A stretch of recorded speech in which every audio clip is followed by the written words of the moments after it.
It's 7 o'clock, and we will begin the meeting of the Urbana City Council with the Pledge of Allegiance.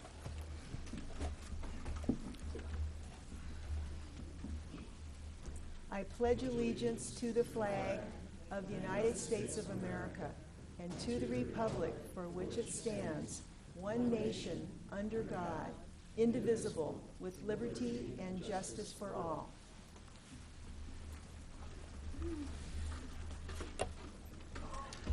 I'd like to call the meeting to order, and would the clerk please call the roll?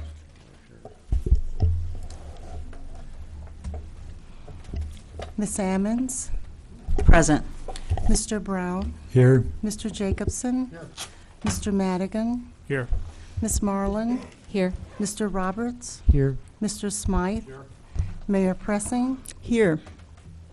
The first item is approval of the minutes. We have 3 sets of minutes: May 13th, 2013, May 28th, 2013, June 10th, 2013, that are special, and then we have June 3rd, 2013. I'll second. Okay, motion by Charlie Smythe, seconded by Dennis Roberts. Are there any additions or corrections? Diane? Yes, for the minutes of June 3rd on page 4, item I, number 1, under new business, the sentence should read, "The motion carried by roll call vote, 5 aye and 2 nay." Oh, no, 3. 4 aye and 3 nay. Okay, what was that again? 4 aye and 3 nay under item I, number 1. Okay. Anything else? No. All right. All those in... Sorry. Oh, Bill, go ahead. Just on June 3rd, page 7, it was kind of redundant to have $265,000. So to take out either you, is that typical? You'd use both the number and the $1,000? No, you would do so one or leave the out other, so $1,000. whatever the clerk's choice is, but they've got a duplication. Are you okay with that, Phyllis?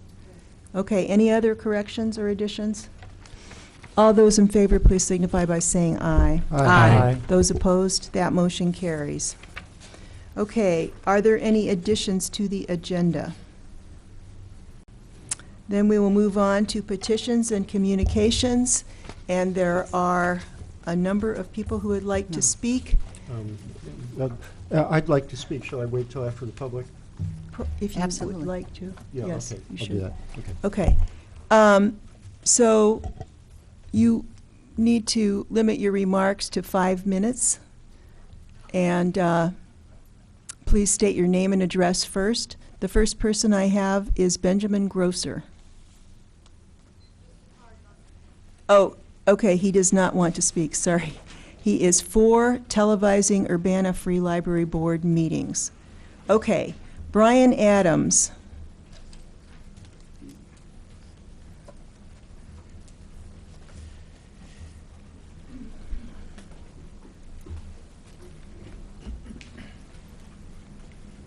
Madam Mayor.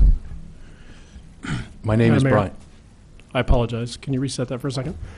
I would move that we limit the open forum to 3 minutes each tonight. We have Okay. a big agenda, and Okay, so I would move that. all right. Anybody object to that? We have a lot of people that want to testify. It's not that thick, but I think we probably should move it to 3. So would you mind having 3 minutes Sure. instead of 5? No. Okay, thank you. Brian Adams, 410 West Elm Street. I'm just here to speak in favor of the historic local landmark nominations for the Reed Sutton House and the Zeta Tau fraternity sorority house. I think both structures have been very well documented, and they're worthy of landmark status. I particularly wanted to speak in favor of the Zeta Chi Alpha sorority house nomination. I believe it's a unique Urbana historical and architectural treasure that was designed by Joseph William Royer's architectural firm, and it's an impressive example of French chateau style. And while the design is undoubtedly the product of a team effort, as is typical of architectural firms, there's no doubt it bears the stamp of Joseph Royer, a master of historic revival architecture, who would have monitored and approved all aspects of its design and construction. The recently discovered plans for the building consist of about 15 pages of detailed hand-drawn schematics. The lower right-hand corner of each page exhibits a title block with the firm's name of Royer, Danley, and Smith. The design is not attributed to one individual alone.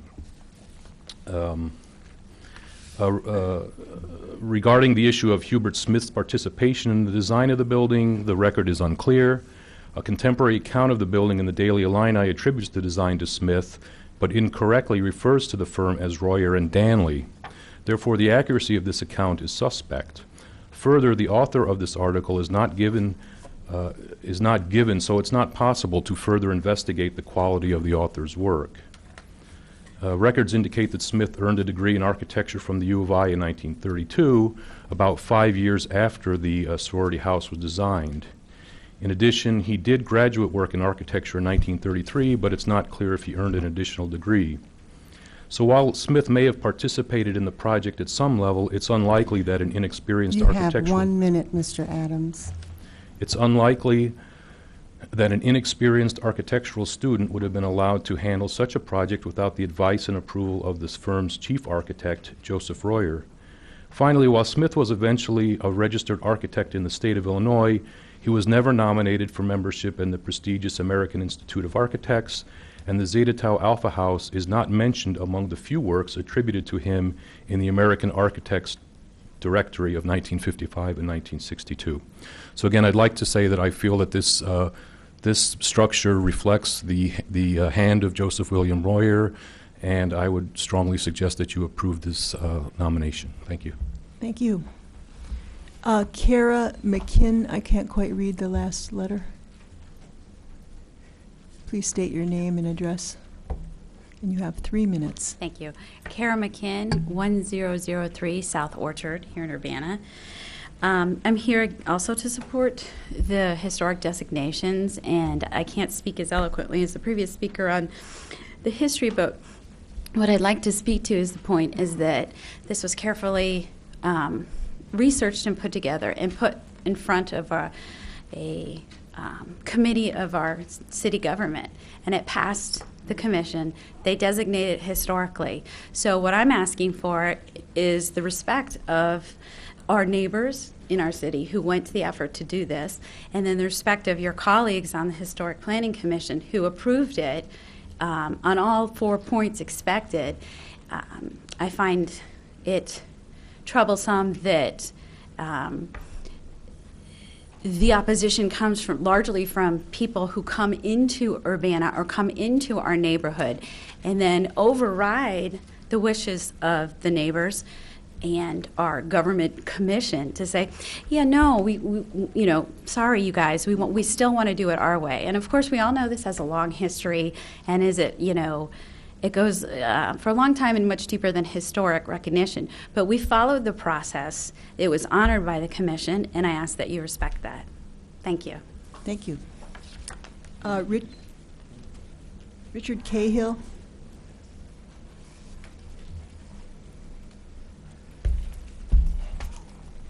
Hello, I'm Richard Cahill. I live at 307 South Orchard, Urbana, Illinois. I had served on the Historic Preservation Commission for a number of years, leaving in about 2009 or so. A lot of the council members look new, and it's you probably knew the preservation ordinance. I think it's sad when there's owner protest, and you have to look at this very closely. But in my opinion, both nominations are very well written and satisfy the criteria of the ordinance. Brian Adams already spoke on the issue of Hubert Smith. I'll only say one thing, that in his own right, he had quite a career of himself. He did a lot of stuff at Jacksonville at McMurray College, and he was involved with the addition to the Urbana High School, the Wesley Foundation Church, and the McKinley Hospital and University campus.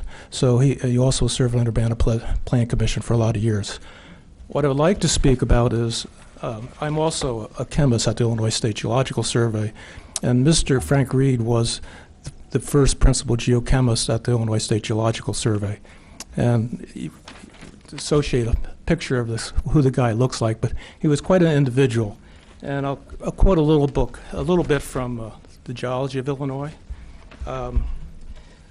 Frank Reed, an ISGS chemist, successfully blended coke. It was estimated that over 2 million rail miles were saved by blending Illinois coal to make coke for the metallurgy needs of World War II. Reed was also instrumental in fluorine chemistry, and some of the compounds that his lab were discovered were used in the Manhattan Project that built the first nuclear bomb, and what the rest is history. So Mr. Reed is a very significant person, not just for You living in have 1 minute, Mr. Cahill. He's a very significant person that lived in a house. The second aspect of the house is the Joliet limestone. If you're familiar with the state capital of Illinois, that's made out of Joliet limestone. By 1940, it wasn't a common building material. To see that whole house made out of that same limestone is truly amazing. Thank you very much. Esther Pat.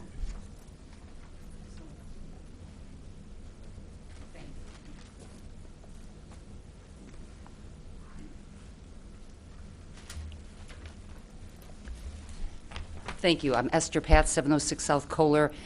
I don't want to repeat anything anyone said, but I couldn't hear from outside what everyone was saying.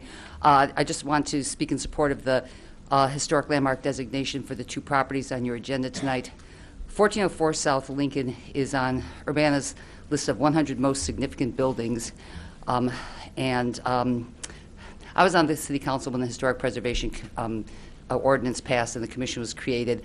I thought the city should be able to nominate properties for historic designation, and if so, they could have just nominated these 100 buildings or those which were located in Urbana, but decision was made not to do it that way, so instead the burden falls on individuals to identify some of the many historic properties that would qualify as historic and research them and write up these nomination petitions.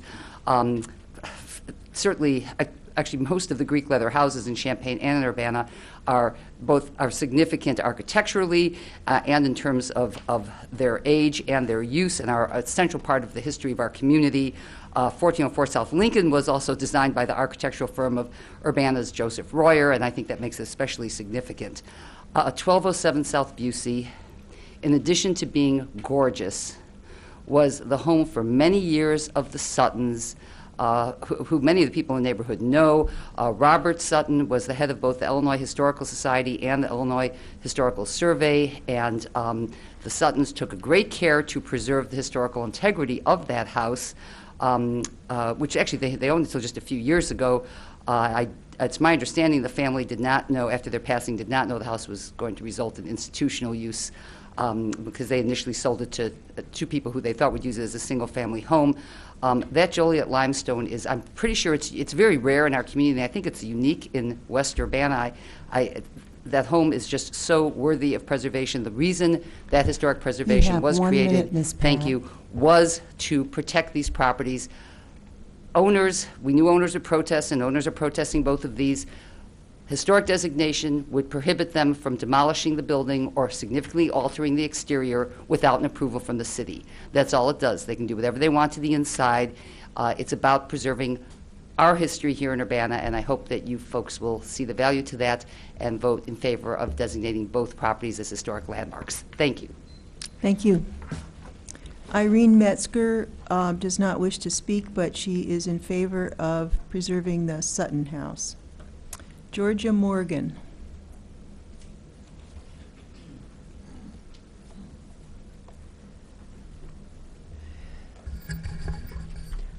I'm Georgia Morgan. I live at 804 West Nevada Street. I will be brief. West Urbana is officially a historic neighborhood. The houses, the buildings in question, and so many others are an asset of the city as well as of the neighborhood. The two properties at issue today are really interesting historic examples. That fact has been well documented and eloquently by others, but they are the crown jewels that make this a historic neighborhood and they should be preserved. Thank you. Thank you. Thomas Gorza.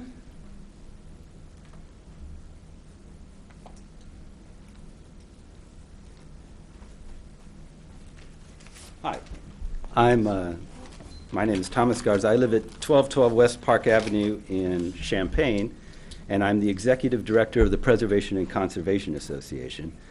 And I'd like to speak to you briefly on behalf of the ordinance designating the Zeta Tau Alpha Sorority House at 1404 South Lincoln and the ordinance designating the Reed Sutton House at 1207 South Busey as historic landmarks. PACA's interest in historic buildings isn't simply based on our love of old houses, nor is it a desire to keep everything the same, forever unchanging. We're interested in buildings such as Zeta Tau Alpha Sorority and the Reed Sutton Home for the same reasons you've put in place a Historic Preservation Commission, and you've deemed yourself to have an interest in designating certain properties as landmarks. Historic landmarks are tangible, visible reminders of our shared history, memories, and aspirations. They help us place ourselves not just physically, but in time, which in turn helps us recognize where we were, where we are now, and where we're headed in the future. Both of these buildings are part of the rich tapestry of Urbana and of what makes this city a community and not just a place where people live. Both buildings are well-deserving of our historic landmark status, and PACA would like to join with the people of Urbana in welcoming their official recognition as such. Thank you very much for your time. Thank you. Al Kagan.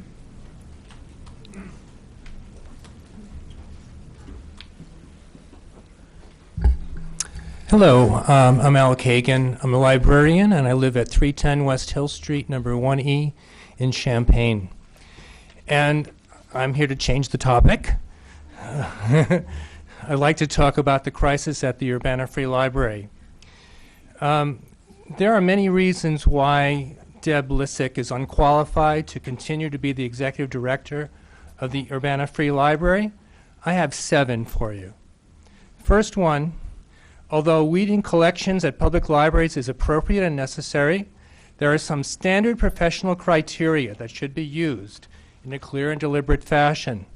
Ms. Lissick disregarded such criteria and demanded that her staff follow her sledgehammer approach. 2, Ms. Lissick made it clear that the process was to proceed extremely rapidly without sufficient time for appropriate consideration of library materials. In addition, this process was carried out when the relevant department head was on vacation, a very convenient time, I would imagine. 3, trashing thousands of needed books and CDs has resulted in squandering tens of thousands of dollars of taxpayers' dollars. 4, Ms. Lissick clearly has poor administrative skills and has alienated her staff. 5, Ms. Lissick has lost all credibility with the library staff and the community and will therefore be unable to lead the library in the future. 6, it is one thing to make bad policy decisions, but it is quite something else when the director blames her staff and fails to take responsibility for running the library. And finally, Ms. Lissick has made bold-faced lies to the public. That alone should be grounds for dismissal. Thank you. Thank you. J.P. Gogan, is that how you pronounce your name?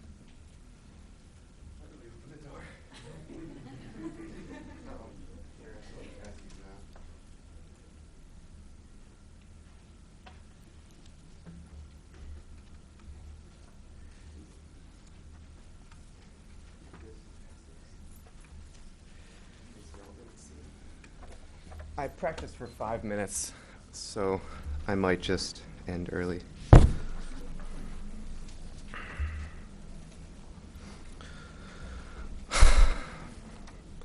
To the Urbana City Council. My name is JP Gogan. I've been a resident of Urbana for 10 years.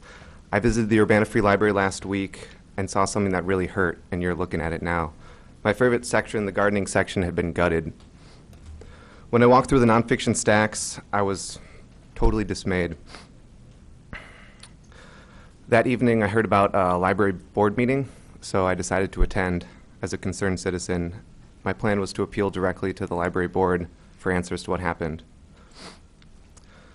I recorded the meeting, took notes, did a write-up, and submitted those notes to the media. And in the days that followed, there was a whirlwind of speculation an outrage in the Urbana community. And so I just wanted to go through and present a brief timeline so that everyone's on the same page with exactly what happened. In early June, while the head of Adult Services was out of town, Library Director Deb Lisick generated a spreadsheet with all the books in the nonfiction holdings. Everything published before the year 2003 was marked red for removal, regardless of statistics, circulation, date purchased, cost of book, physical condition. On June 3rd, or about June 3rd, the staff was given the list with verbal instructions to go through them as quickly as possible and remove books that they wanted to keep in the collection. They were told that hourly workers were going to be arriving on Saturday to put the books in boxes. Despite objections, the staff was told to err on the side of weeding too much. The staff gave the list back to Lisick, who then compiled a final list and gave it to the shelvers to remove the books. This happened on Saturday. They worked long hours all day on Saturday, from open to close. On Monday, the boxes of book were shipped off, and the head of Adult Services returned from vacation to find her staff in tears and half the shelves empty. You have 1 minute, Mr. Vogel. Thank you. So there's been quite a fallout in the media. The details are emerging, more details emerging every day as the staff and people under Deb become less and less afraid to speak out. I'm concerned about retribution for the staff, but I'm also concerned about the future integrity of the library. I'm glossing over the exact quotes that refute themselves. So I have a few questions. How did the administrative structure play a role in this debacle? I've been told that the library doesn't have a proper HR department and that appealing directly to the director was the only recourse of action for the staff who were told to violate their own work duties and violate the weeding policy by Deb. What have been the financial costs for this all the mistakes, and how can the community restore trust in the library?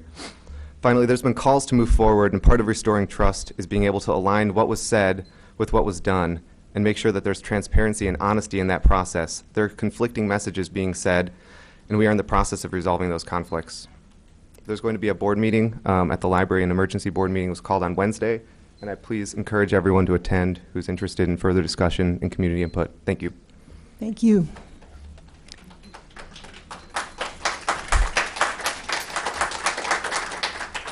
Ann Tamulitis.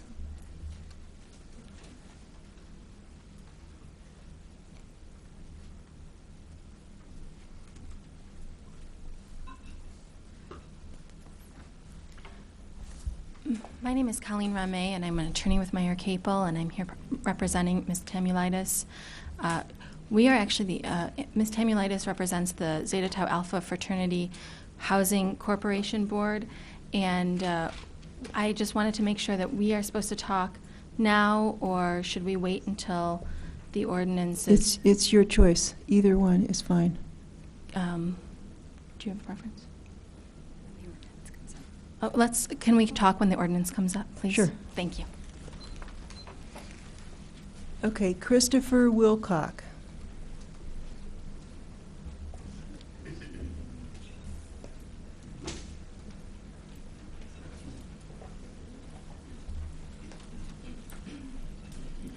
I intend to speak at the time of the issue is raised of the landmark designations. Thank you. Okay. And also Henry Novak will speak then. Carol Tilley.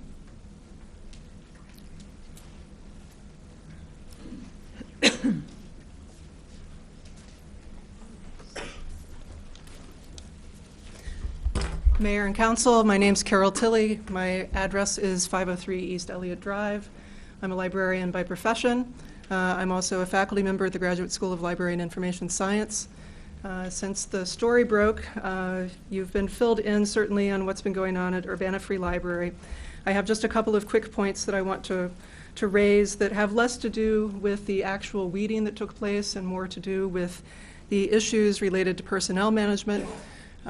In speaking with current staff members, I understand that they feel as if they are working in a hostile workplace with no clear grievance policy, no clear means of reporting concerns that they have. I realize that as City Council, you have limited or no jurisdiction over the dealings of the Urbana Free Library, but to the extent that the City Human Resources Department can be made available to provide support, to provide an ombudsman or a grievance policy and procedure, that would be useful. I also have grave concerns about the strategic planning, which led to the weeding that took place in the last couple of weeks. The strategic planning, the patron survey, is 5 years old at this point. It was a survey of registered card holders only, so about 13,000 of the residents of Urbana were eligible to participate in the survey. The response rate was about 30%. It was geographically skewed, and to my knowledge, the library did not follow up with focus groups of underrepresented areas, low-income persons, or other minority or underrepresented people. I want the Urbana Free Library to be a library for the people, and I think the strategic plan as it moves forward does not adequately represent the community. Finally, I would like there to be more transparent and public information provided, particularly from the board.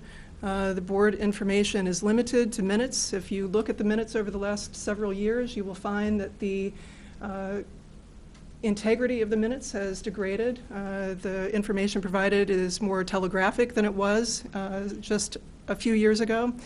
And unlike most other city departments and organizations, Urbana Free Library does not make the board packets available to the public. So only the minutes and the agenda are available for the public to view on the website. Thank you very much. Thank you. Kate McDowell.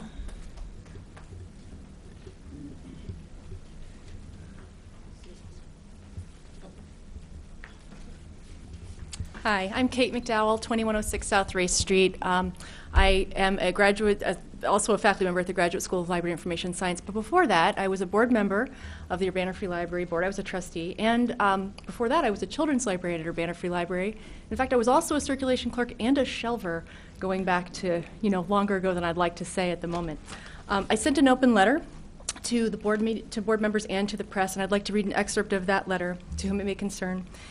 This recent nonfiction collection weeding situation has damaged public trust, and a remedy for that is greater transparency in government.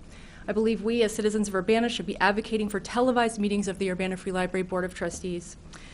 Some apologies have been made in the newspaper, as you know. I would say apologies are a start.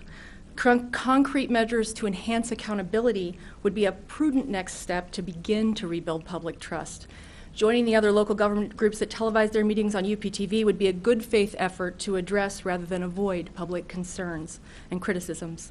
I advocate this, I'm going to skip a little, advocate this in order to encourage greater public oversight, but also more deliberation and care in library communications with and actions on behalf of the public that it serves.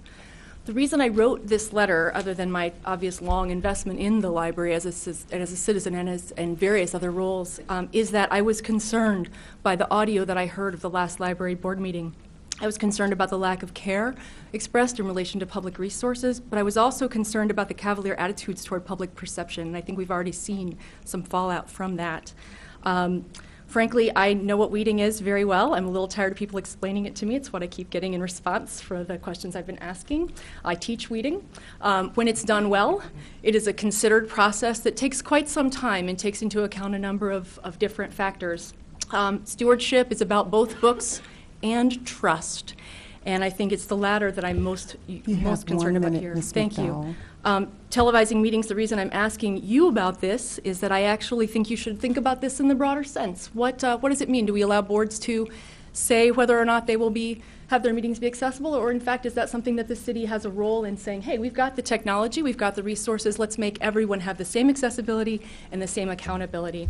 In the big picture, this is my final point, public libraries are changing and they're changing fast, and we need good strategic planning. I think the survival of the public library as an institution is going to be contingent on continued public goodwill. I know this because I'm a historian of public libraries in my research, so I'm sure of it. And we do need strategic planning. But in this case, this strategic planning process, I believe, has been rushed. I believe it needs to be slowed way down to reconsider, because if this was the first phase of implementation, then we have a problem, a real disconnect between public expectations of the library and the strategic plan as it has been crafted by librarians so far. Thank you so much. Thank you. Rod Fletcher.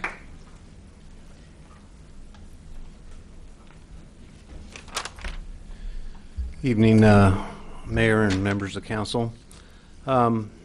I retired in 2010 as the environmental manager after serving 35 years with the city. And during that time, I had the privilege to work with dozens of fine staff professionals. I also had the opportunity to work with 4 different administrations, both Democrat and Republican. In all but the last, there was an unspoken trust, straightforward direction, and leadership, and the simple but encouraging feeling that there was no challenge that come before us that we could not solve. I'm here tonight to express my support for Liz Walden. I've known her since she began employment with the city, and she is one of those dedicated professionals. I've always found her to be courteous, knowledgeable, and proficient in her position. The same virtues expressed and reflected in her last performance evaluation conducted by former Comptroller Ron Eldridge. While it is true that the mayor can elect not to reappoint any person in the list of appointed positions, we live in a point in time where there must be accountability and a valid reason for such action, not simply an ill-advised or whimsical decision. At the very least, any responsible manager, director, or mayor that would be considering such action would have the common decency to meet with that employee and provide an explanation and give that affected person an opportunity for a response. And in the case of a 24-year employee, working with that person to find an equitable arrangement. Apparently this has not happened, and I find this most disturbing. Knowing Liz and her integrity, I cannot envision what, quote, events have been happening, unquote, to justify this action. Even if they would be found to be true by an impartial review, an employee would have the benefit to be subjected to progressive disciplinary procedures. You have 1 minute, Mr. Moreover, Fletcher. I cannot understand what events would be so serious to lose a 24-year veteran in a department that is already shouldering a burden of not having a department head and being short-staffed. Frankly, I simply fail to see the wisdom of this proposal. However, now that this proposal has surfaced, it is obviously will be difficult to overcome the intentions of the mayor and the trust that Liz has earned in performing the normal day-to-day business of the city in her position. So this council has been placed in a difficult position. It's clearly the responsibility of this council, regardless of your political affiliation, to ensure that every single resident in this city is treated fairly, with respect, and afforded due process. And this responsibility also applies to every city employee, so we can be assured that this city is operating in a fair manner with competent and responsible professionals at every level. Thank you. Thank you. Liz Walden.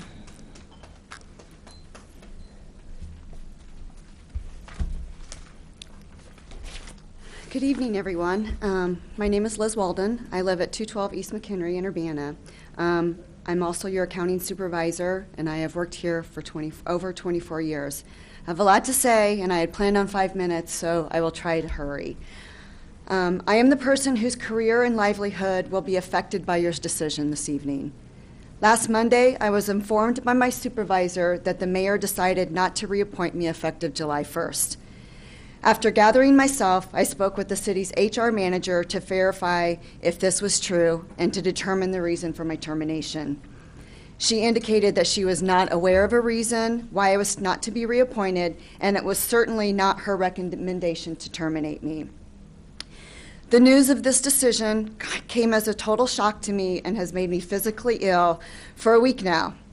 I simply cannot believe that something this awful could happen at this city, and I still don't have a satisfactory explanation of my status or anything in writing from the city. As I have explained to you in my emails, including copies of my last 6 performance appraisal, there has never been a deficiency in my performance. Let me read from my most recent 2013 appraisal. Liz's work ethic and professionalism is of the highest caliber and serves as an excellent example for others. The quality of work performed by the 2 persons that Liz supervises has improved greatly. I attribute this directly to Liz's supervisory and training skills. In my 24 years of city employment, I have never been counseled or disciplined by the HR manager or by any current or past supervisors. Most significantly, since my last evaluation 5 months ago, neither the mayor nor my supervisor have noted a performance deficiency as quoted by the mayor in the News Gazette article. Shouldn't the city's policy on conduct and discipline be followed? Shouldn't I have been made aware of these, quote, personnel issues that arose and that these events have been happening? What events? I request that the mayor provide me with these allegations through proper personnel channels. I have done nothing but give the city of Urbana loyalty and dedication. I love my job and have done my absolute best. I have never hesitated to work extra hours, to take on additional work and responsibility in order to support the city. I did not complain when I was asked to take on extra work when Ron left. Please consider all my performance appraisals. Please independently speak with city management staff. I do my job well, and I can prove it, and I can perform the duties either of the deputy comptroller or the accounting supervisor. I am sure my current and past supervisors will confirm this. The mayor's proposal not only denies me this opportunity for advancement, but also terminates me for no valid reason. I am asking you, the council, to approve my appointment tonight and reject the mayor's plan to terminate me through the plan of reorganization or the newest excuse of performance problems. This is totally unfair. So far, this is just a misguided action of the mayor and not an official action of the Urbana City Council. This is clearly a council decision, and the question is if you want to go along with this. You have the power and responsibility to stop this. With your vote of support tonight, I will continue to work hard and get the financial transaction of the city accomplished in a professional manner, as I have always done. Thank you for listening to me, and I thank you for all your help. Thank you. Shirley Stillinger. Oh, okay. She is in favor of landmark status for 1209 South Busey and the Zeta House. Okay. Louise Cooney, is that how you pronounce it?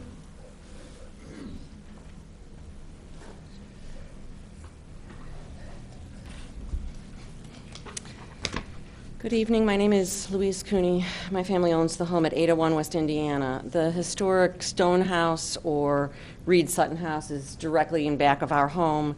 We have a direct view out of all of the rear windows of our house. We also have a direct view of the lot that surrounds that house, which we'll discuss is proposed to be turned into a parking lot, as well as the house next to it, which was slated for demolition last year by the common owner of both houses. I know my time is short. I'd like to make 3 main points today. Number 1, and most importantly, the Reed Sutton House clearly and strongly meets historic criteria based on its own merit. That's the positive side of the coin here. The Historic Preservation Commission has voted on that, and I ask all of you to join them in that vote. Number 2, this historic property is at risk. It's not just something nice to do to the home. It is at risk due to the written plans of the current owner called their Plan for Growth, and I believe that you've all received a copy of that. And if the current owner, as they've stated, has no plans to change the exterior of the home at this time, which is a contrary statement to this document, then there really is no downside to approving this for this particular property because the home appears to be in excellent condition on the exterior, and as other people have already stated, the historic status will not affect changes to the exterior of the home. As a matter of background, we bought our home about a year ago with the understanding that historic preservation is taken seriously and that the city of Urbana has sealed that commitment through plans such as the Lincoln-Busey Corridor Plan, with which I'm sure you're all familiar. As a matter of fact, our real estate agent gave us a copy of this to show us that we would be in some way reasonably prudent to expect that to be respected. You have 1 minute. The dilemma here is that all homeowners depend upon zoning ordinances and city plans to protect their homes and to protect their neighborhoods. For most people, a home is not only a huge financial investment, but also a well-loved center of family life. No one buys a home in a residential area, especially a protected one, as is designated in this document, and then wants to see things happen to it, wants to have a view of a non-residential property in back, wants to have a parking lot with lights and headlights and all kinds of activities at all times of night. We do recognize that the owner of the home has property rights, but we would remind you that we also have property rights. We bought a home in a single family neighborhood, and we have a right to enjoy our own property. We would not be able to do so if the owner is allowed to implement its aggressive plan, which is in complete disregard of the opinion of its neighbors. Please vote for historic status for this beautiful stone house. Such a vote will help preserve our historic single-family neighborhood for future generations. Thank you. Thank you. Ed Weiskamp.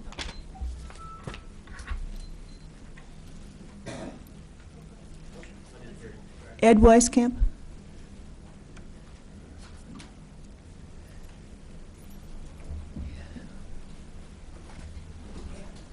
Thank you, Mayor and City Council members. I went to the library board meeting last week, and I just thought I would repeat a little bit of what stuck in my mind for the benefit of the other people here and for the City Council members.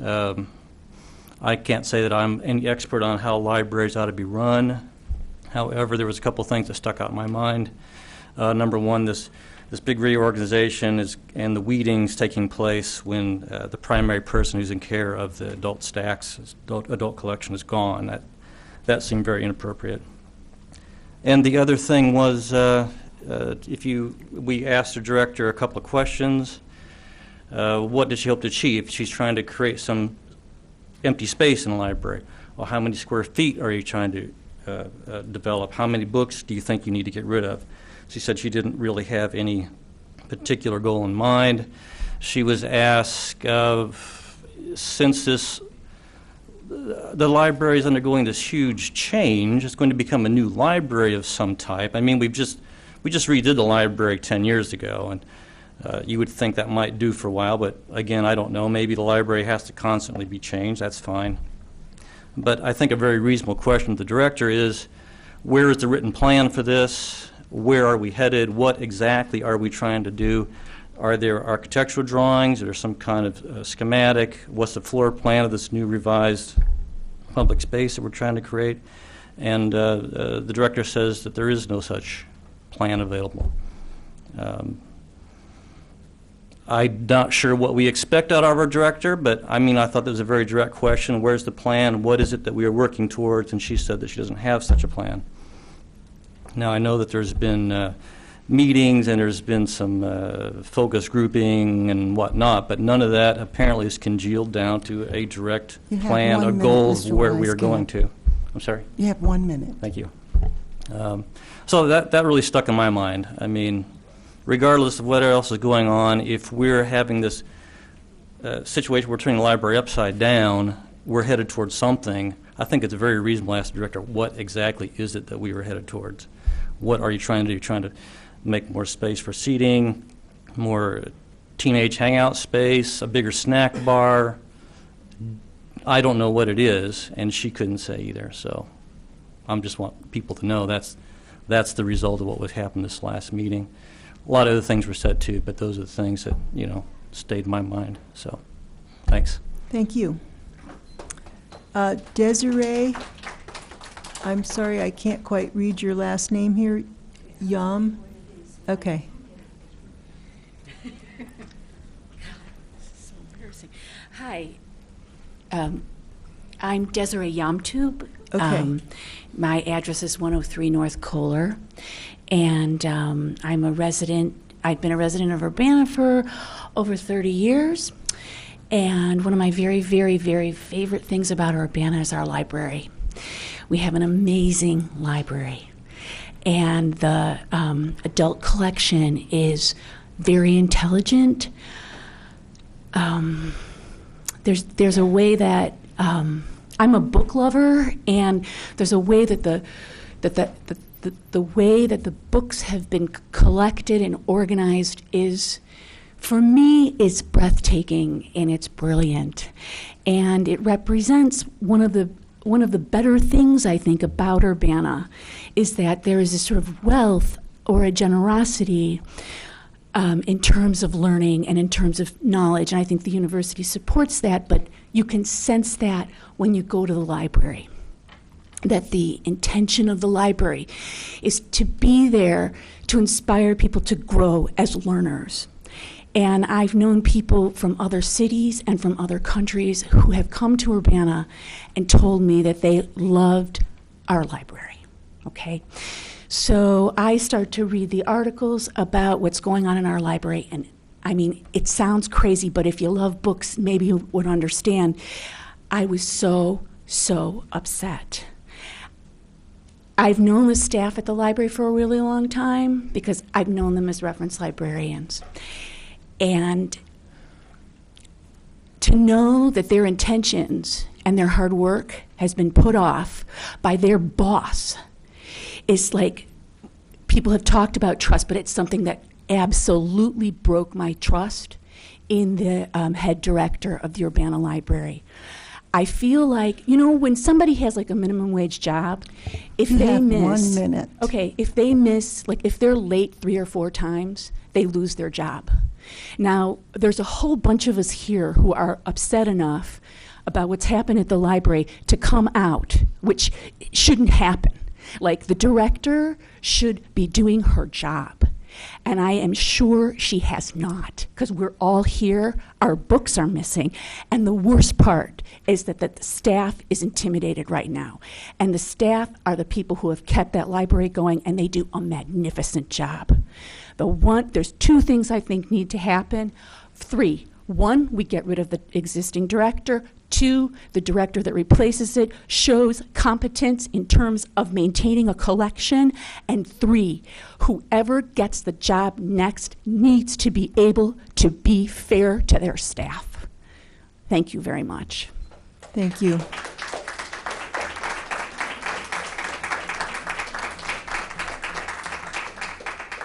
Bishop King James Underwood does not wish to speak, but he wants to go on the record for he's concerned about the outcome of the Dr. Ellis subdivision sewer lateral problem. And Evelyn Underwood wants to speak when that comes up. Elizabeth Simpson. Is Elizabeth Simpson here? Okay. Steve Scher.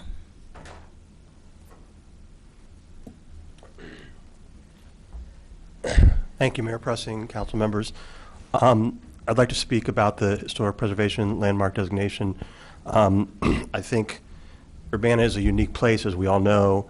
Our Tree City designation reflects the great natural environment that we have, and I hope that we will continue to protect the built environment as well and maintain the historical integrity combined with continuing growth of the city. I want to talk specifically about the Zeta Tau Alpha House.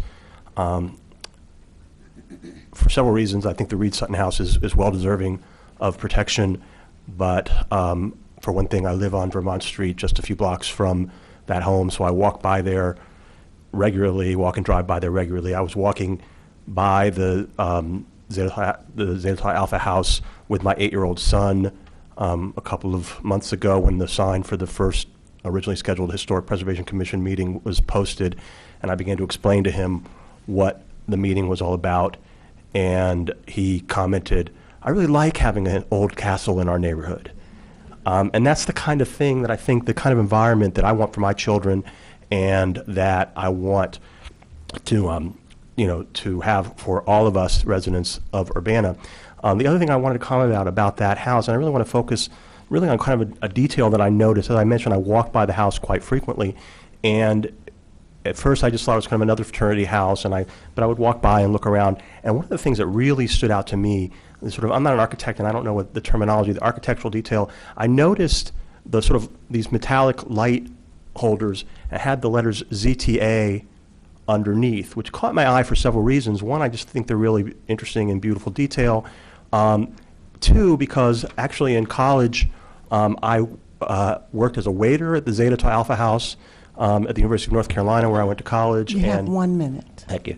And I had many friends who were sisters of that sorority, so that kind of gave me this connection I felt to the sorority. And when I realized that was where this house had originated, I became even more interested in the building. And there are a lot of these kind of beautiful architectural details.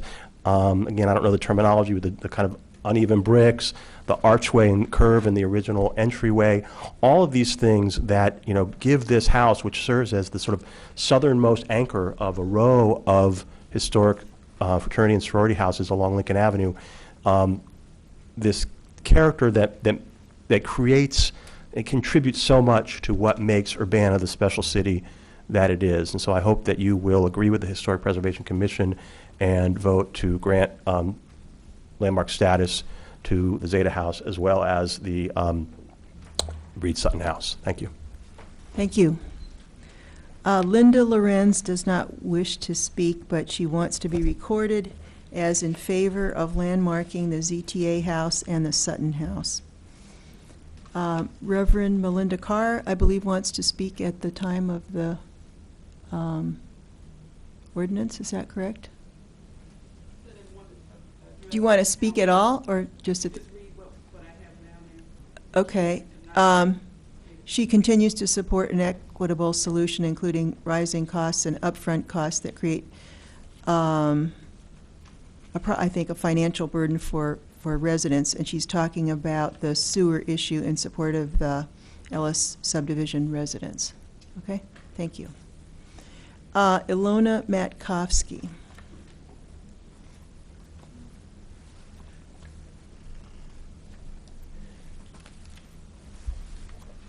Hi, I'm Ilona Matkovsky. I am a former student of the Graduate School of the Library and Information Science in this town, and I'm a frequent user of the Urbana Free Library. I am here to speak about the library and what happened there. Excuse me. I was shocked to hear about the recent weeding of the books at the library, and I went over there to check what happened, and I found that the library was half empty. It was a shocking sight that nobody who loves books and libraries like to see. We were told that the extensive weeding happened for two reasons: to provide additional social space and in anticipation of installing self-checkout system. I cannot imagine how checking out ourselves from the library can be more important than checking out books. We cannot have a self-checkout at the price of throwing out books from a library. We cannot extend the space in the library by throwing out books, which is what a library is for. It's for books, for people to go there to check out books and use books. I did a little bit of calculation about the amount of money that was very thoughtlessly thrown away here. We were told that there are 66,000 volumes of books in the nonfiction section, half of which are more than 10 years old. That means 33,000 books. If we sold each book at $1 at the sale, at the Urbana Library sale, just $1, that's $33,000. At $2, that's $66,000. But these were bought for a lot more money. See, $10 each book. That's $330,000 worth of book. But some books were $300 worth. So we are throwing out hundreds of thousands of dollars worth of books, sending them away for nothing. I don't think this can be allowed. What I'm here for is to ask that we have a much greater oversight how public money is spent, especially in times when money is extremely restricted. I'm also here to ask to step in and ask for an immediate moratorium over reading the books which are now arriving back to the city thanks to the staff. Some of them are arriving back, reading the books until proper policies are worked out for reading. And at the end, and this is about the landmarking, I would like to express my support for the landmarking of the two buildings that are going to be discussed tonight. Thank you. Thank you. Is there anyone else who would like to address the Urbana City Council? Eric Jacobson. Laurel, I had two communications from people on landmarking that I can't be here tonight, and I promise to read into the record. So Dave and Phyllis Schwenk of 812 West Pennsylvania Avenue in Urbana wrote on behalf of the Stonehouse on South Busey, and Robert Nemeth of 105 East 2nd Street in Sidorus wrote on behalf of both houses, presumably a fan of our distinctive architecture in downstate Illinois. Okay, thank you. And Dennis Roberts wanted to say something? You want, okay, Bill, go first.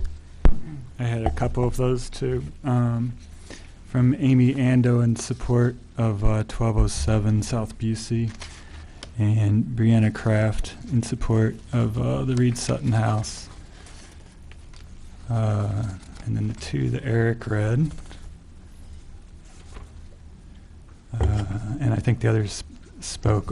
Sarah McAvoy in favor of 1207 South Busey, and the other one spoke. And that's all. Okay, thank you. Did you want to say something, Dennis? Oh, I have a couple to add to the list as well here. Okay. I have Carol Ash, Kathleen Brinkman, and let's see, I think those two are, and a comment from Brian Deers as well, which I think went to all the council members. Okay. Okay, so those are all in historic preservation? Okay. Dennis?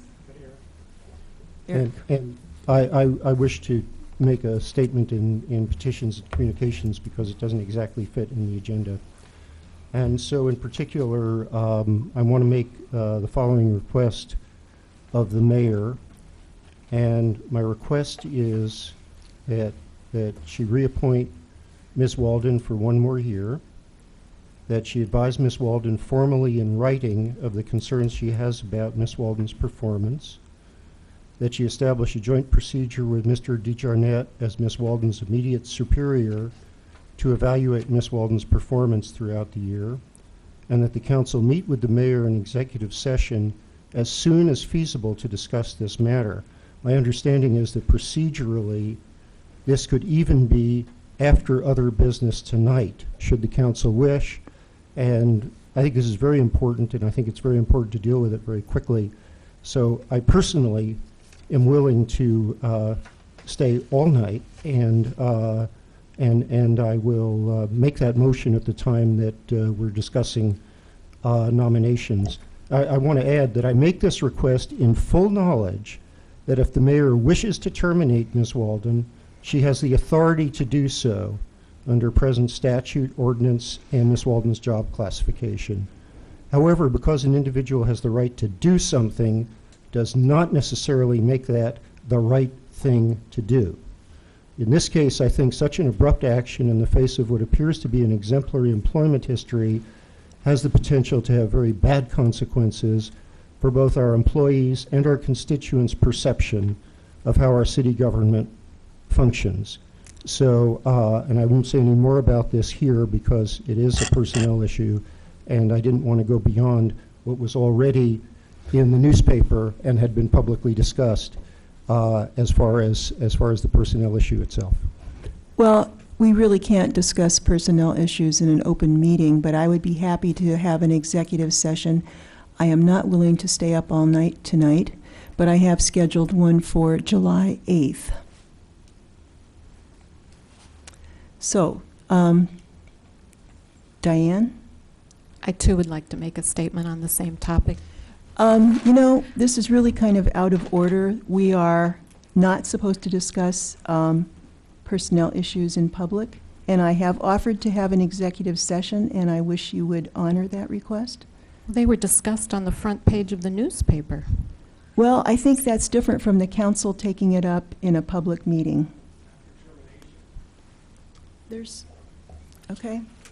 So I think it's out of order, and if you want to have an executive session, we can have one, but I'm not prepared to stay up all night to talk about this, and I have offered to have one on July 8th. No one, excuse me, we're not going to have a personnel discussion. This is an open public meeting, and we will conduct that in executive session, so thank you. Dennis. I'd like to change the gears a little bit and the feeling of the experience. Can I call a point of order just for a second? Because I'm not sure exactly what's happening when a council member leaves the council, and what is this? He's trying to present something that he needs computer for, correct? No, okay, I'm just making a presentation to the council, not as a councilman, but as I guess a commissioner from the Historic Commemoration Commission that was just established.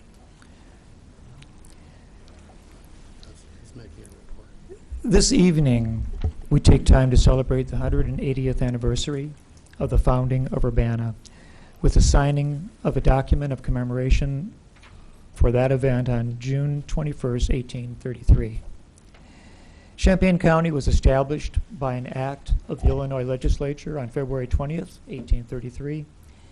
And in June, a commission sent from the State House arrived in the Big Grove to locate a suitable location for the county seat, which by statute would be called Urbana. Many early residents of the area expected it to be located along the Fort Clark Road of northeast side of the Big Grove. However, on the evening of June 20th, the commissioners were invited to the cabin of Isaac and Sarah Busey for refreshments and a serious talk.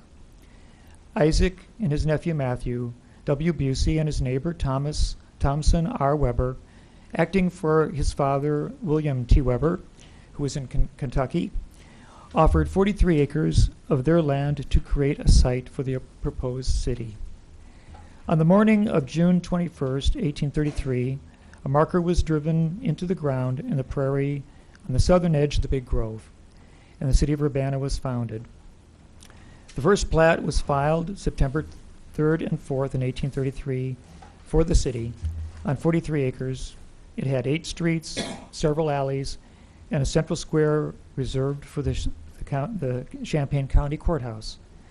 By 1847, a young lawyer from Springfield named Abraham Lincoln began traveling to Urbana to practice law on the 8th Judicial Circuit. I have with me a document that I'm asking the City Council and the clerk and the mayor to sign, which commemorates this important event and celebrates the 180th anniversary of the founding of Urbana, June 21st, 1833, June 21st, 2013.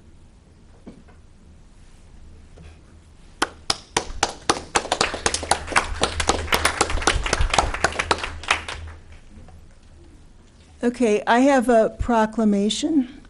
Whereas Chief Mike Dilley has been employed by the City of Urbana for the last 30 years, having risen through the ranks to fire chief, and whereas he is narrow-minded when it comes to Cubs versus Cardinals, go Cards, and whereas Chief Dilley succumbs to the pressure of having his arm broken to hire certain people, and whereas he loves going to fires even if he has to take command from his Corvette, and whereas Chief Dilley never met a cookie he didn't like, And whereas he keeps the Urbana Police Department well-trained in traffic stops, and whereas if it wasn't for Altoids in his pockets, we'd never know where he is, and whereas in his 30 years at the Urbana Fire Department, he has seen a lot of changes. For instance, we now use fire trucks to fight fires, not horse-drawn carriages.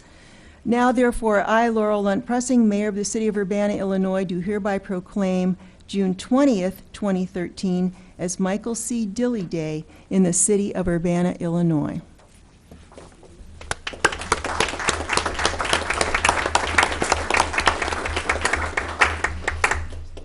Okay, are there any other communications for the City Council? We will move on to unfinished business. Ordinance number 2013-06-050, an ordinance amending the Urbana City Code, Chapter 24. And this is the reimbursement for sanitary sewer repairs. Move approval. Second. Okay, motion by Carol Ammons, seconded by Eric Jacobson. We have one person speak to it. And we do have, I guess, Evelyn Underwood, would you like to speak to this? Evelyn?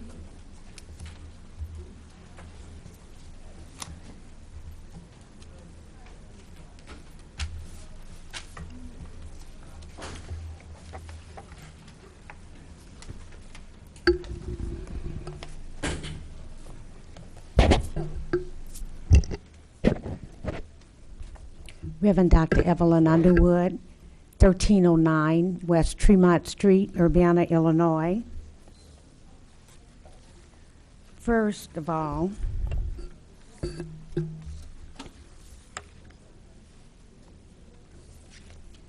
I'm coming here in opposition to this ordinance 2013-06050. And I would like to state that me and the individuals that I've spoken with continue to support option number 3. And I have a question. And option number 3, I can't go into detail, it's too long. It's from option number 3. It's April 18th, 2013, Madam Clerk. Option regarding repair of sanitary sewer 1 ladder in public right-of-way, April 18, 2003. Can you pull that from that to put in your records, or do you need me to give you that? Because I can't read it all. Okay, thank you. Would you put it in the record? Thank you. And I have a question.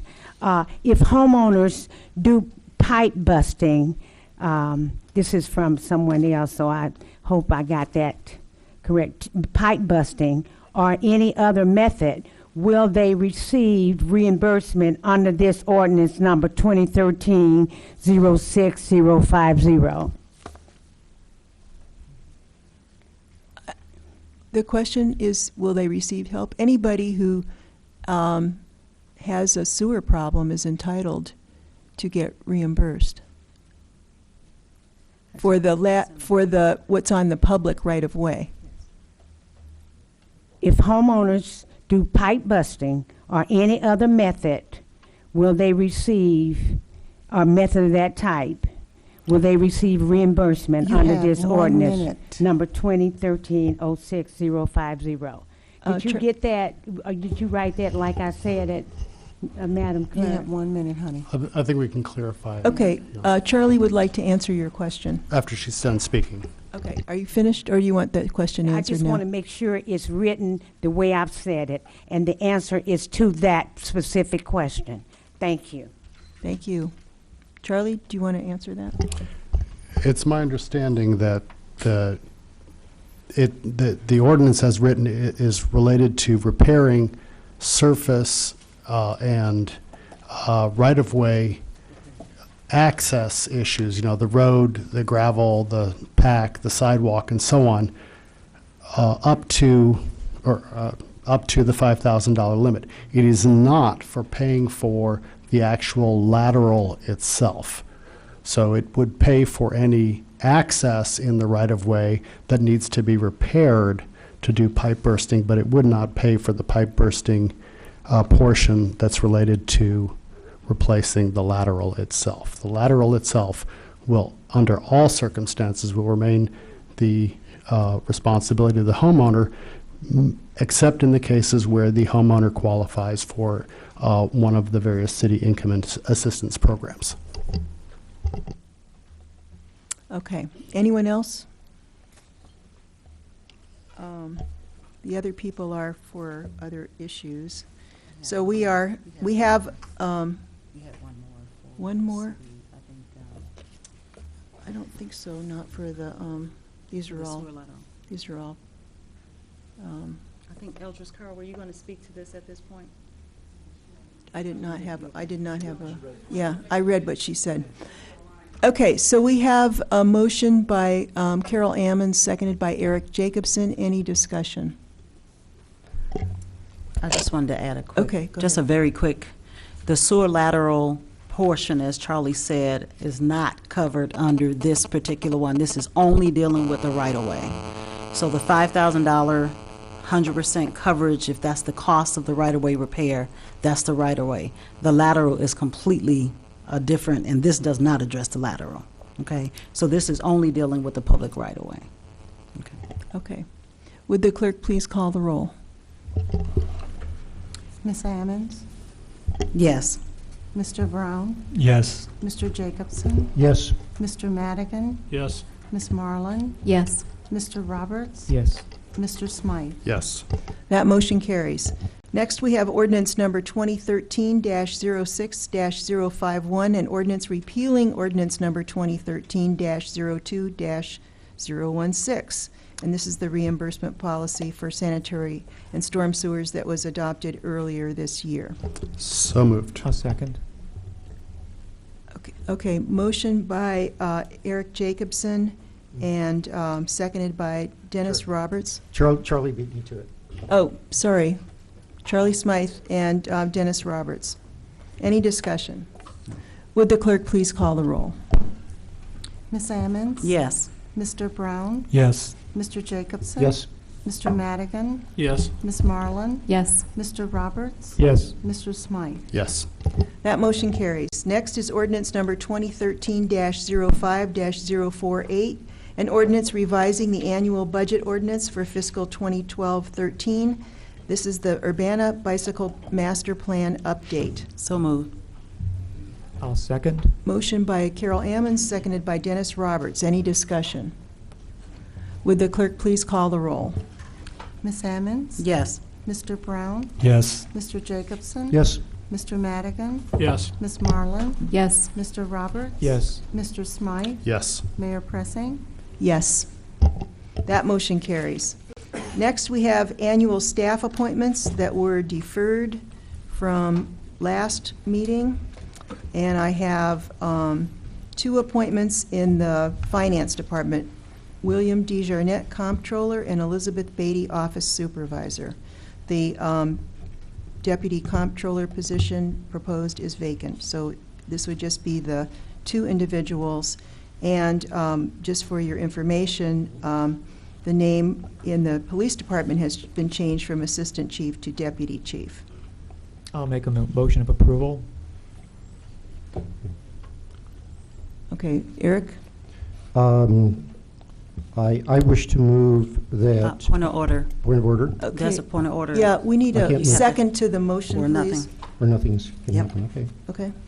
Is there a second to the motion for those two appointments?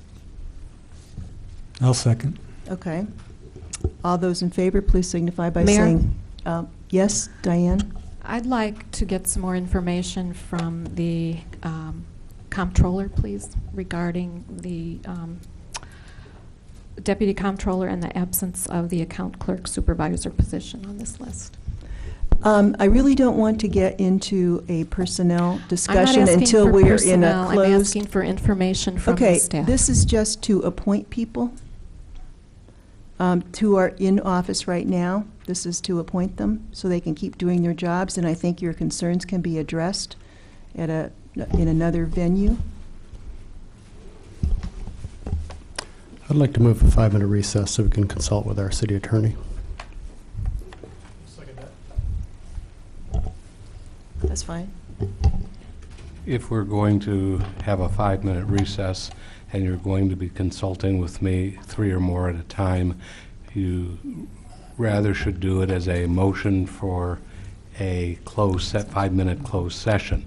And whatever the reason is, I assume it would be personnel. I move we go into 5-minute closed session for the purpose of discussing personnel. Okay, would the clerk please call the roll? Ms. Ammons? Yes. Mr. Brown? Yes. Mr. Jacobson? Yes. Mr. Madigan? Yes. Ms. Marlin? Yes. Mr. Roberts? Yes. Mr. Smythe? Mayor Pressing? No. I got outvoted. Okay, we will go upstairs and into a closed session, and then we will be back. Okay, is there a motion to go back into open session? I'll make that motion. And we return to open session. Is there a second? Second, okay, motion by Dennis Dennis. Roberts, seconded by Carol Ammons. We've got 2 people that are out though still. Oh, we're still out. Well, we can still go into open session, I guess. Yeah, we can. Okay, all those in favor, please signify by saying aye. Aye. Aye. Those opposed? That motion carries. So we're back in open session. And There's a motion on the floor. we have a motion on the floor to appoint the people in the Finance Department, William DeJarnette and Elizabeth Beatty.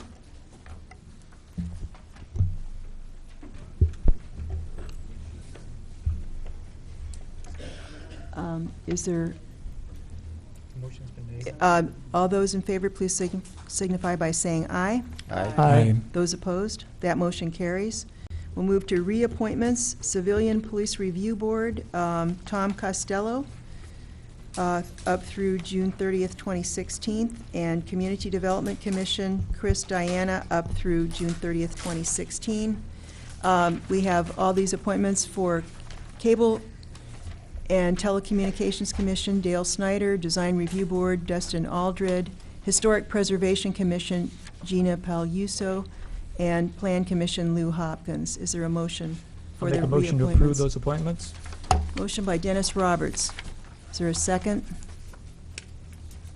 Second by Charlie Smythe. I did? No, here's where we are right here. Okay, I skipped to the other appointments. Oh, sorry about that, thank you. All those in favor, please signify by saying aye. Aye. Aye. Okay, I guess we skipped ahead on appointments because they were all on the same sheet. And now we will proceed to reports of standing committees, the Committee of the Whole. Carol Ammons. Mayor Pressing, Committee of the Whole moves ordinance number 2013-05-044. An ordinance amending Urbana City Code, Chapter 14, Section 14-7 regarding schedule of fees, subsection A, liquor licenses, July 1, 2013 through June 30th, 2014. We so move. I'll second that. Okay, motion by Ammons. Madam Mayor. Seconded I need to by recuse myself. Thank you. Dennis Roberts, and Mike Madigan is recused. Is there any discussion? Would the clerk please call the roll? Ms. Ammons? Yes. Mr. Brown? Yes. Mr. Jacobson? Yes.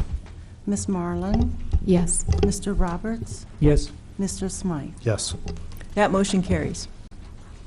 Committee of the Whole moves ordinance number 2013-05-045, an ordinance amending Urbana City Code, Chapter 14, Section 14-7, regarding schedule of fees, subsection B through P, licenses and permits excluding liquor, July 1st, 2013 through June 30th, 2014. We so move. Second. Okay, motion by Ammons, seconded by Smythe. Is that correct? Yes. Any discussion? Would the clerk please? Madam Mayor? Yes. I would move to divide the question and separate item 11 on page 8, which is the annual rental property registration fees, from the rest of these items, and I'm going to need to recuse myself due to a conflict of interest on this particular point. But I'd like to vote on the rest of them. Okay, is there a second to that Second. motion? Okay, all those in favor of separating out the rental registration item, please signify by saying aye. Aye. Those opposed? That motion carries. Eric? Is everybody who actually, like, rents an apartment in his or her house also should be recuse himself from that? If they are involved in the rental registration program, which I certainly hope you are if you are renting your property. Yes, yes. So, okay. Would you like to recuse yourself also? So I will also need Okay. to be recused All from right. that item. Madam Mayor, I'm going to have to recuse myself. Oh, this as is well. getting kind of tenuous here. All right, well, I think we can manage probably 4 votes out of this, but, okay, so we're going to, how about if we vote on the items without the rental registration first? So we've taken that out, and all those in favor, please signify by, no, I guess No, it's it's a a, vote. it's a ordinance, sorry about that. Would the clerk please call the roll? Ms. Ammons? Yes. Mr. Brown? Yes. Mr. Jacobson? You Yes. recuse? Oh, Oh, okay. I'm sorry. No, this Yeah, not this part. Not this part. I could vote, This part yeah. is okay. Mr. Jacobson? Yes. Mr. Madigan? Yes. Ms. Marlin? Yes. Mr. Roberts? Yes. Mr. Smythe? Yes. That motion carries. Is there a motion now on the, So move for the remaining piece. okay, for the remaining Second. piece, which is rental registration, motion by Charlie Smythe, seconded by Carol Ammons. Would the clerk please call the roll for the stragglers left?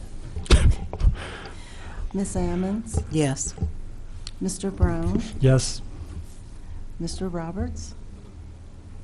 Oops. Mr. Smythe? Yes. Mr. Madigan? Yes. And Mr. Smythe? Yes. Okay, that motion carries. Thank you. Committee of the Whole moves resolution number 2013-06-027R, a resolution approving an agreement with the Urbana Business Association for promotion and marketing services fiscal year 2013 to 2014. We so move. Okay, motion by Ammons, seconded by Smythe. Any discussion? Would the clerk please call the roll? Ms. Ammons? Yes. Mr. Brown? Yes. Mr. Jacobson? Yes. Mr. Madigan? Yes. Ms. Marlin? Yes. Mr. Roberts? Yes. Mr. Smythe? That motion carries. Okay, under new business, we've already done the reappointments, and we'll move to resolution number 2013-06-028R, a resolution authorizing and approving an addendum to the Public Art Design Services Agreement with Preston Jackson of April 15th, 2013. Is there, oh, here we go. Christina McClellan, our Public Arts Director. Hello, thank you. I'm here to present the addendum with Preston Jackson, who has been working on a design for King Park in Urbana. This is a project that the Public Arts Commission has been working on for a long time. Mr. Jackson is an accomplished artist based out of Peoria, Illinois, and he has created a variety of public art pieces throughout Illinois, working with many cities that deal specifically with history and the African American experience. The design development agreement with Mr. Jackson was approved by City Council on April 15th, and that allowed for Mr. Jackson to work with us to create a design for this particular piece. The addendum that comes before you today is to formally commission the design that he's presented to the Public Arts Commission, and the Public Arts Commission has forwarded on to City Council. Mr. Jackson traveled to Urbana on April 25th with his assistant, Joy Kessler, and he met with myself and Tim Bartlett, who's the Urbana Park District Superintendent of Operations and Planning at the King Park site. There was also a neighborhood meeting that was attended by many representatives of the Urbana Public Arts Commission, City of Urbana, Urbana Park District, King School, Adopt a Park, the Jetty Road Stay Committee, and other community members. Mr. Jackson presented images of his work at that time, and also showed some sketches of his ideas for the site to the group, and the group provided some suggestions.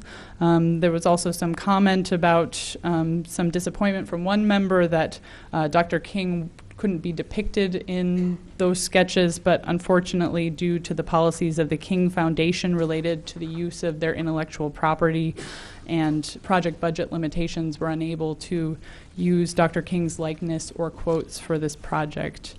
As you can see in the packet, Mr. Jackson presented a design to the Public Arts Commission, first as a preliminary concept, which was approved by the Public Arts Commission, and then as a final design that was approved by city staff after review with the Urbana Park District. So I'll show that, but actually I think I'll show images of Mr. Jackson's other work, because the images of the design are in sketch form, and I think this gives a better idea of what his work looks like. This is actually on the south exterior entrance of the Animal Sciences Laboratory, the University of Illinois. It's called Animal Dignity. This is a detail of that same piece. And this piece is also in the area in Champaign. It's called Remembering Frederick Douglass. It's stainless steel and bronze, which are the materials that he's proposed to use for the piece in King Park at the Douglas Branch Library.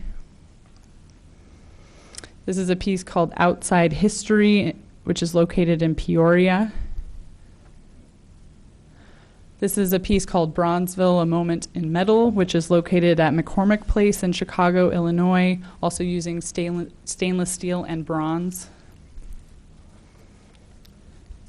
This piece is called Knockin' on Freedom's Door, also located in Peoria, Illinois, also in stainless steel and bronze.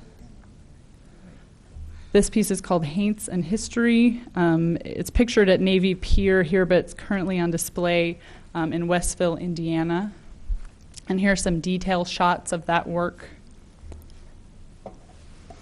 This is a piece called From the Cotton Field to the Battlefield. It's cast bronze and granite in Decatur, Illinois. This is called Acts of Intolerance. It's cast bronze and is located in Springfield, Illinois. And here you can see the artist working on the bronze doors and building facade of the Cahokia Mounds Museum in Cahokia, Illinois.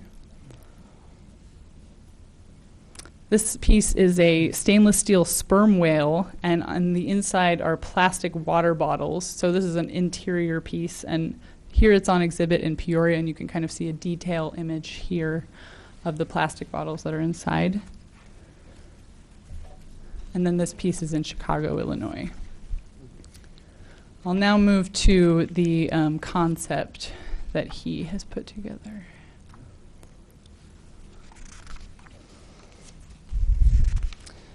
Well, and these are sideways, unfortunately. Let's see if I can fix that a little bit. There we go. That's better. So in this piece, Mr. Jackson has combined many pieces, many images that come from the history of the civil rights movement. And some of the comments in viewing this sketch during the neighborhood meeting were from the principal of King School, Jennifer Ivory Tatum. She thought that this would be an excellent piece to have on display at the King Park site near the school, because there were many images that she thought that children could relate to and learn from, but that there would also be things for adults to identify and learn that history. Here's another view of that. And the idea is that this piece, which would be located in the park near the Lincoln Avenue corridor in King Park, would make a statement from the street, but would also inspire viewers to come closer and, examine the piece further to learn about the history of Dr. King and the history of the civil rights movement. And as I said before, this would be in bronze with the larger base of the sculpture in stainless steel. So The addendum that comes before you today, which city staff worked with the artist to negotiate, commissions the fabrication of the artwork depicted in this final design. It agrees that the artist will fabricate the sculptures outlined in this design, outlines the delivery of the artwork to the city, and includes a project payment schedule. It warrants that the artwork shall be a unique and original project of the artist and transfers the title to the artwork from the artist to the city. It outlines a schedule of compensation as well as the project budget and installation details. And as it is an addendum to the original agreement approved by City Council on April 15th, other than any changes or amendments it sets forth, all of the provisions in that agreement remain in full force and effect. The Urbana Park District has committed to handling physical installation of the finished piece in King Park, as well as building an earth berm to raise the sculpture up to give it additional height. And this assistance will allow for more of the limited project budget to be used to create a larger piece. And city staff is working with the Urbana Park District on an agreement to transfer the title of the finished artwork from the city to the Urbana Park District. So while the city would be commissioning this piece, the long-term ownership and maintenance would be the responsibility of the Park District once that agreement goes forth. The Public Arts Commission reviewed this addendum at their June 13th meeting and unanimously voted it be forwarded to City Council for approval. Are there any questions as I'm going through all of this? Okay, thank you very much. Is there a motion? Oh. A Second. motion by Carol Ammons, seconded by Charlie Smythe. Any discussion? Just one. Okay, Dennis. Yeah, I had actually observed this gentleman's work in Peoria and a few other places, Decatur, and also in Springfield at near the Union Station, without realizing that this was the gentleman that was coming to do work with us. So we did go through the process of looking at an original work by another artist, and we decided, or the group decided, that it didn't reflect the inspiration that we were hoping for the project. And I'm hopeful that this piece of sculpture will bear out to be as handsome and interesting as the other work. And it looks a little peculiar to me, but also there's a lot of potential for it, so I just don't know. I guess the proof will be when we see it installed, but I'm looking forward to that moment. I also have some material samples here that the artist sent, so I will pass these around. They are stainless steel and bronze, and the stainless steel is a little sharp, so be careful. Okay, Carol Ammons has a comment or question. Yes. I just wanted to comment that the sculpture of which I saw the design is of a portion of the Edmund Pettus Bridge in Selma, Alabama.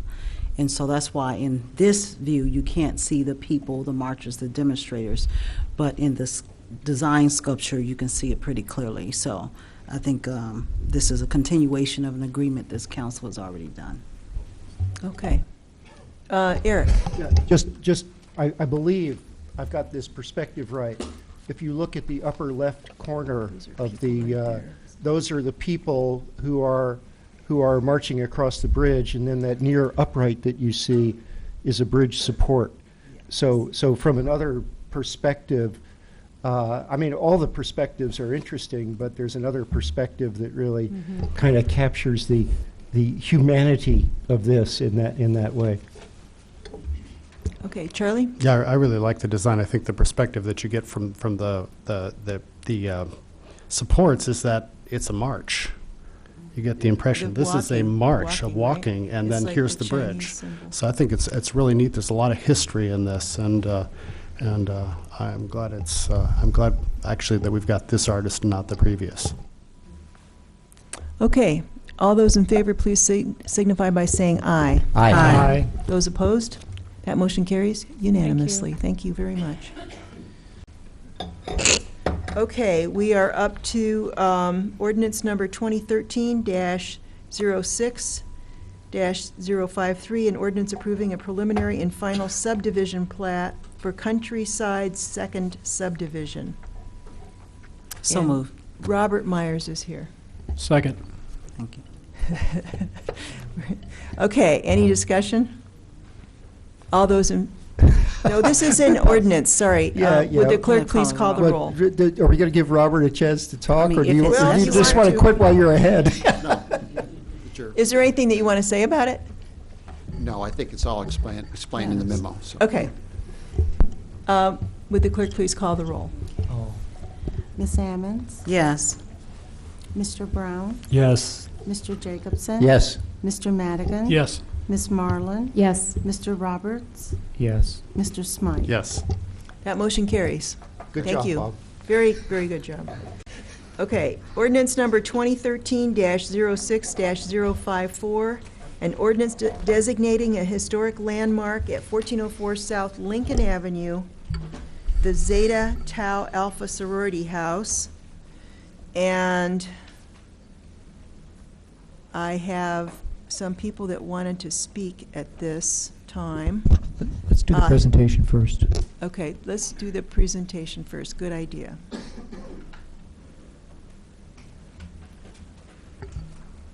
Thank you. This is a landmark application that was submitted on April 8th, 2013. The applicant is Brianna Kraft. It is for 1404 South Lincoln Avenue, the Zeta Tau Alpha Sorority House. The property owner is the Zeta Tau Alpha Fraternity, which is actually a sorority. The term back then when it was founded was fraternity. The process for this application, it was originally scheduled for the May 1st, 2013 Historic Preservation Commission meeting. The Section 12-5D of the Urbana Zoning Ordinance allows property owners to request a 1-month delay for a public hearing for a landmark application. And the property owner in this case did request in writing that the hearing be moved to the June 5th meeting, and it therefore was. So the public hearing was scheduled for June 5th, the regularly scheduled Historic Preservation Commission meeting. The applicant did not anticipate that 1-month delay and was therefore not able to attend that meeting on June 5th. She's also not able to attend the meeting this evening. She was a student at the university. She was a graduate student in the School of Architecture, and she's graduated and is in Washington, D.C. She's accepted a job there. I do believe that she has sent a letter explaining her absence to you. Prior to the public hearing at the Historic Preservation Commission meeting, staff received 15 emails supporting the landmark designation application. At the public hearing, 3 members of the public spoke in support of the application. 1 spoke against, and another 2 spoke neither in support nor in opposition. The property owner spoke in opposition to the application, and the Historic Preservation Commission recommended that the application be forwarded to the City Council for approval, and that was a unanimous vote, 6-0. The property owner has filed a valid protest with the city clerk and they did submit a letter to the Historic Preservation Commission at the public hearing, which is included in your packet. They've also sent a letter to the City Council prior to consideration tonight. The property owner is here and will, I'm sure, explain their opposition. The valid protest was filed per our zoning ordinance regulations. It was filed with the city clerk's office last Wednesday, June 12th. And what that means is that a 2/3 majority vote is required this evening to pass an ordinance designating the Zeta Tau Alpha House a local landmark. So the criteria in the zoning ordinance, I know that you have a very large agenda this evening, so I thought I would just talk about the criteria that the staff and the Historic Preservation Commission and the applicant, what the criteria that they believe that the application meets, what the criteria listed in the Historic Preservation Ordinance. The first criteria is that it have significant value as part of the architectural, artistic, civic, cultural, economic, educational, ethnic, political, or social heritage of the nation, state, or community. So this criteria is really about heritage. It's about things that have contributed to the broad patterns of our history. The subject property is a sorority house. It was built for the University of Illinois chapter of the Zeta Tau Alpha sorority in 1928. Greek letter societies, or Greek houses, have had a profound impact on American collegiate life as they were the predominant form of organized student housing. When the house was built, the university here had the largest concentration of Greek houses in the United States and still does today. In 1989, a number of fraternity and sorority houses in Urbana-Champaign were listed on the National Register of Historic Places as a multiple property listing due to the importance both nationally and locally of these Greek houses. The subject property was not included as being listed on that application, but it was included for further consideration. The next criteria is criteria C, and this is the criteria about architecture. This house is an excellent example of the French eclectic architectural style. The identifying features of the French eclectic style present in the sorority house include a tall, steeply pitched hipped roof, stucco wall cladding with decorative brick and half timbering, and the presence of a prominent round tower with a high conical roof containing the main entrance to the building. The sorority house has previously been recognized as being architecturally significant. In 2011, the sorority house was included in Urbana's 100 Most Significant Buildings, a list created by the Urbana Historic Preservation Commission to honor some of Urbana's most architecturally significant buildings. In July 1989, it was included on the National Register of Historic Places multiple property documentation form, although it was not actually listed. And it was noted for potential future listing on the National Register. The sorority house was also identified in a 1974 architectural survey of Urbana-Champaign as being exceptionally significant and proposed to receive landmark status, local landmark status, if and when a landmark program for the cities is begun. So that was, that survey was done prior to our landmark ordinance being adopted. The second part of that criteria, criteria C, is about retaining a high degree of integrity.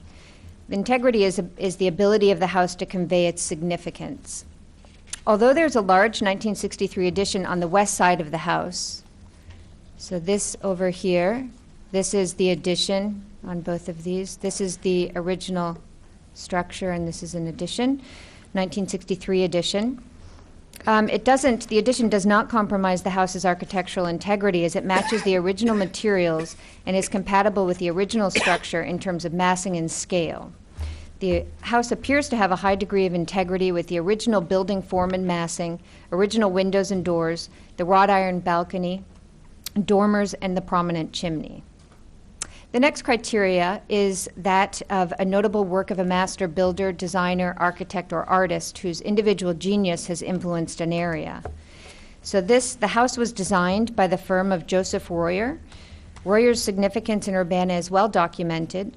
We have designated Joseph Royer's house and the cottage that he built for his mother-in-law at the back of his house, a local historic district.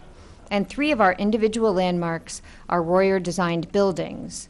And that's the Freeman House at 504 West Elm, Tiernan's Block, the Masonic Temple at 115 West Main, and the Urbana Landmark Hotel.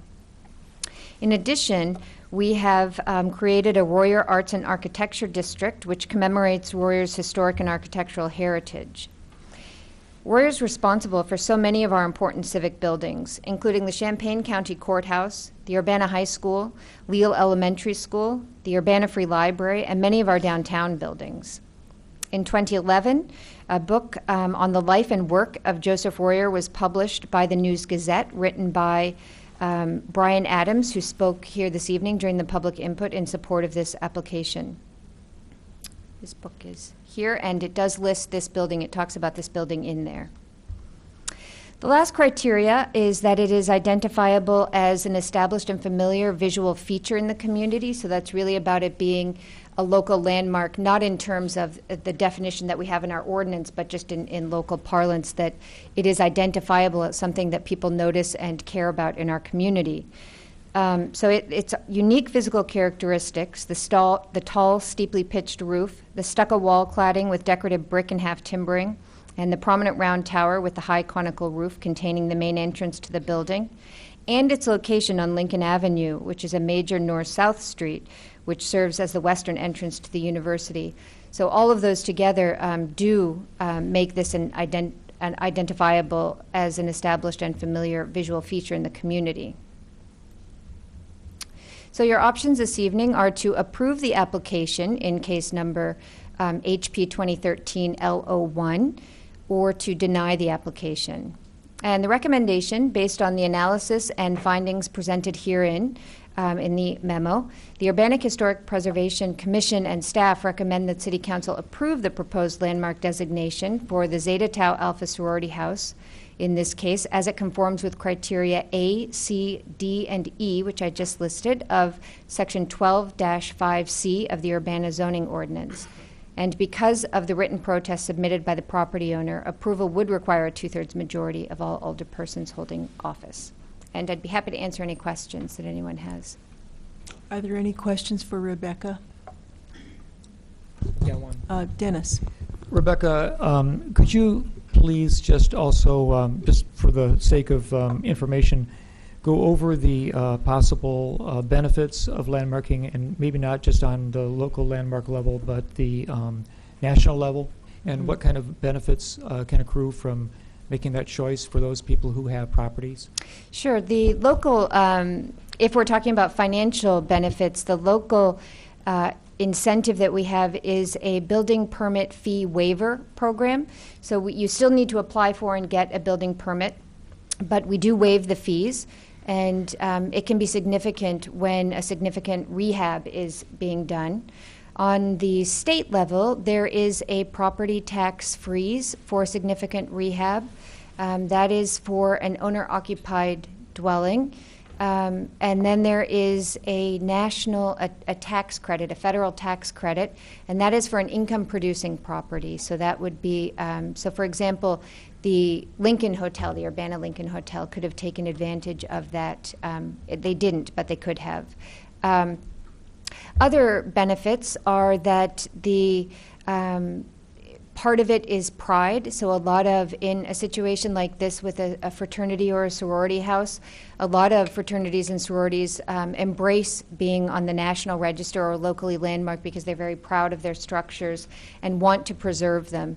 The commission, the Historic Preservation Commission, is available as a resource to help property owners determine what is appropriate for rehabbing the structure. So not only do they have a role as an advisory body to, they have to approve different types of projects that would happen to the exterior, but they can also provide advice and be a resource for property owners.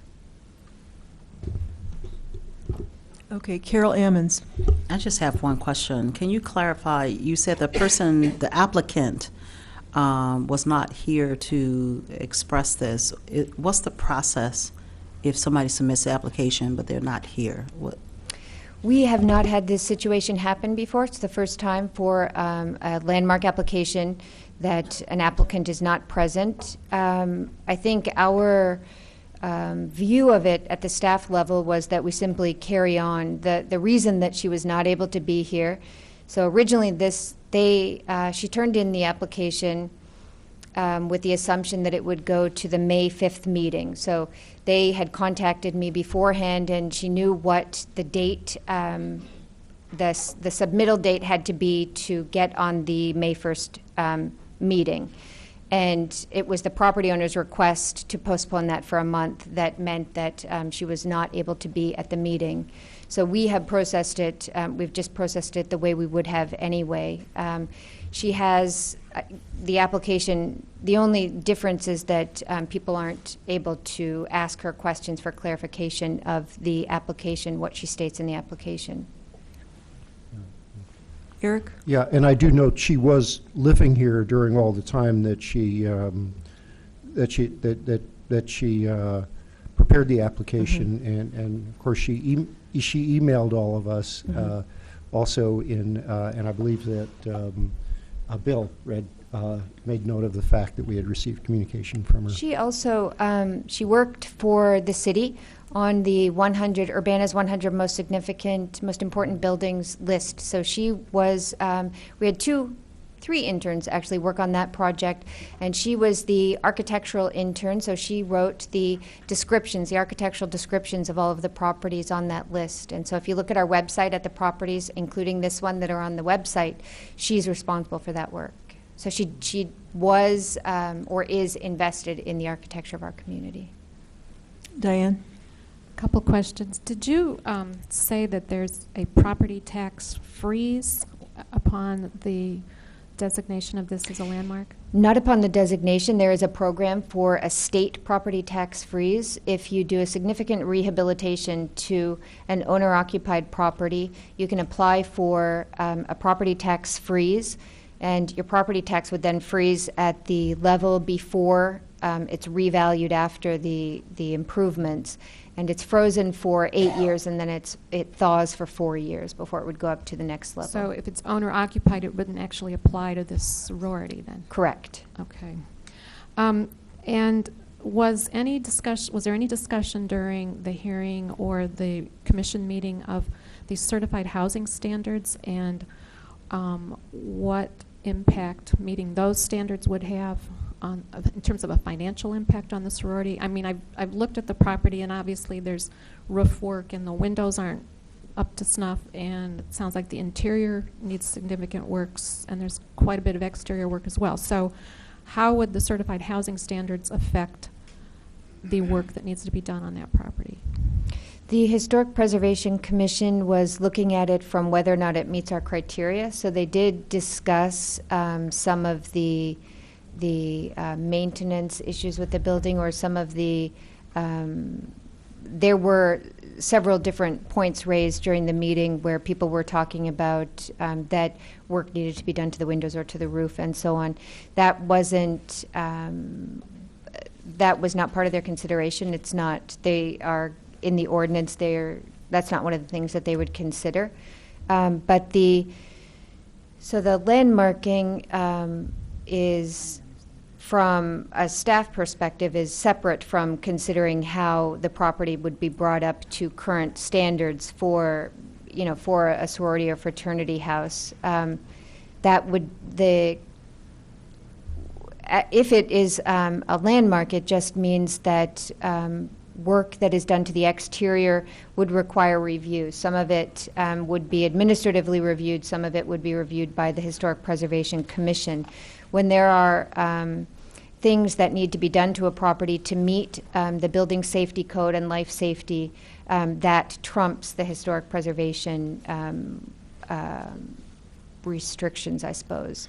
But just because it's a landmark doesn't mean that you wouldn't be able to make changes to it. An example of that is the Lincoln Hotel, the Urbana Landmark Hotel, recently redid the roof, and that the Historic Preservation Commission gave permission for them to remove the original roofing material, which was an asbestos shingle that was slate-like, and they replaced it with an asphalt shingle. So they understand the limitations of current materials compared to historic materials, and the financial limitations as well on property owners, and can be flexible. And am I correct in thinking that this is zoned university residential? Yes. Yes. So obviously an issue there are the windows. They cannot open that sorority again with the windows that are there. They're dangerous and single paned and for all sorts of reasons. So what does that mean in terms, in reality, what would the owners have the option of doing with those windows? Under historic preservation. They would have to decide what they wanted to do and come before the commission and make their case for whatever changes that they would want. And in my experience working with the Historic Preservation Commission, they have approved replacement windows for the building that Crane Alley is in downtown. One window on the west side, and then I think all of the windows on the rear facade. They did approve replacement windows for those. They did require that the dimensions of the windows be the same, so they would have to be most likely custom made for that structure, because they wouldn't be allowed to change the sizes of the openings, and they would want the windows to look similar to what the original windows look like. But on the commission, there are we have an architect, we have a contractor, and a landlord, and so they all have practical experience of dealing with these issues themselves, and so help find a solution that works, that protects the integrity of the building, but also finds a solution that works for the property owner. I suppose the same goes for a roof replacement. They'd have choices of materials, not necessarily the red, looks like tile or slate that's on the roof now. The commission wouldn't come out and say, here are your choices. The applicant would have to apply and say, this is what we want to do, and then the commission would evaluate whether or not they felt it met. If they were applying to replace the roof with the same material, that could be reviewed administratively. If they wanted to change the material, so if they wanted to install asphalt shingles, that would require review by the commission. And my guess is that the commission would want a material that looked as similar to what's existing as possible, but with the limitations that exist of today's materials. Carol Ammons? I just want to, so each time the person wants to do something to this building, they need to come before the commission? Only to the exterior. This only applies to exterior changes, yes. And it's only, so there are 3 different levels of review for local landmarks and properties in historic districts. The first is projects that are exempt, and those are things that are kind of basic maintenance. If you have, if you're just repairing your roof, for example, or you're painting your house or doing just those basic maintenance projects, those are exempt. If you're making minor changes, those can be reviewed administratively. And then if you're making more significant changes like a new addition or demolition or changing out the windows, those require going to the Historic Preservation Commission, which does require a public hearing, so it takes a bit of time, but the city does waive those fees. And just a final question, how long has this building been closed? It has been vacant since 2009. And we got the request in May of this year? In April. In April. Yes. Okay. Could I ask a question? What is the building going to be used for then? Does the sorority want to move back in, or? The sorority is, as I understand it, and they can explain better, but the on-campus Greek organizations are limited in number, so they want to ensure that there are not too many Greek organizations for the number of students that want to be a part of those organizations, so the number of them is limited. And this sorority does not have a chapter on our campus. They haven't had a chapter on our campus, I believe, since the early 90s. So I think they were forced to leave our campus. And then the property was rented to a fraternity. And then in 2009, the fraternity left the house, and it's been vacant since then. They've kept the house because they do want to have another chapter here, a local chapter in Urbana-Champaign, but they have not received permission to do that. So they have kept the house with the hope that eventually they will get a new chapter here. Okay, thank you. Bill? Just a question about major changes again. So would the first step be to get a certificate of appropriateness? Yes. And if that didn't work, they could apply for a certificate of economic hardship? If they did not get a certificate of appropriateness, they would have 2 choices. One is to appeal that decision to the city council, so they'd be able to come to the city council and explain what they had wanted to do, why they weren't able to do it, and then this body would be able to determine whether or not they thought that was the right decision. Or they could apply for a certificate of economic hardship. And that, the certificate of economic hardship, they basically have to say, we understand that you want us to do this, but this is not financially possible for us to do, and here's why. And then the Historic Preservation Commission can, so even if they think the project is not in keeping with the historic integrity, maybe it's something that's necessary for the life of the building to continue, and they could then grant a certificate of economic hardship. So, so that sounds like a 2 or 3 month process, maybe by the time it goes through all the boards or to the council. Is there a way, if they are willing to concede that it's not appropriate, to just go straight to the economic hardship? No, it does need to go through the process. Okay. Charlie? Yeah, one of the questions I asked Rebecca earlier today was specifically with respect to the windows, whether we could make the designation and permit changes to the windows as necessary, as long as they conformed with to the look.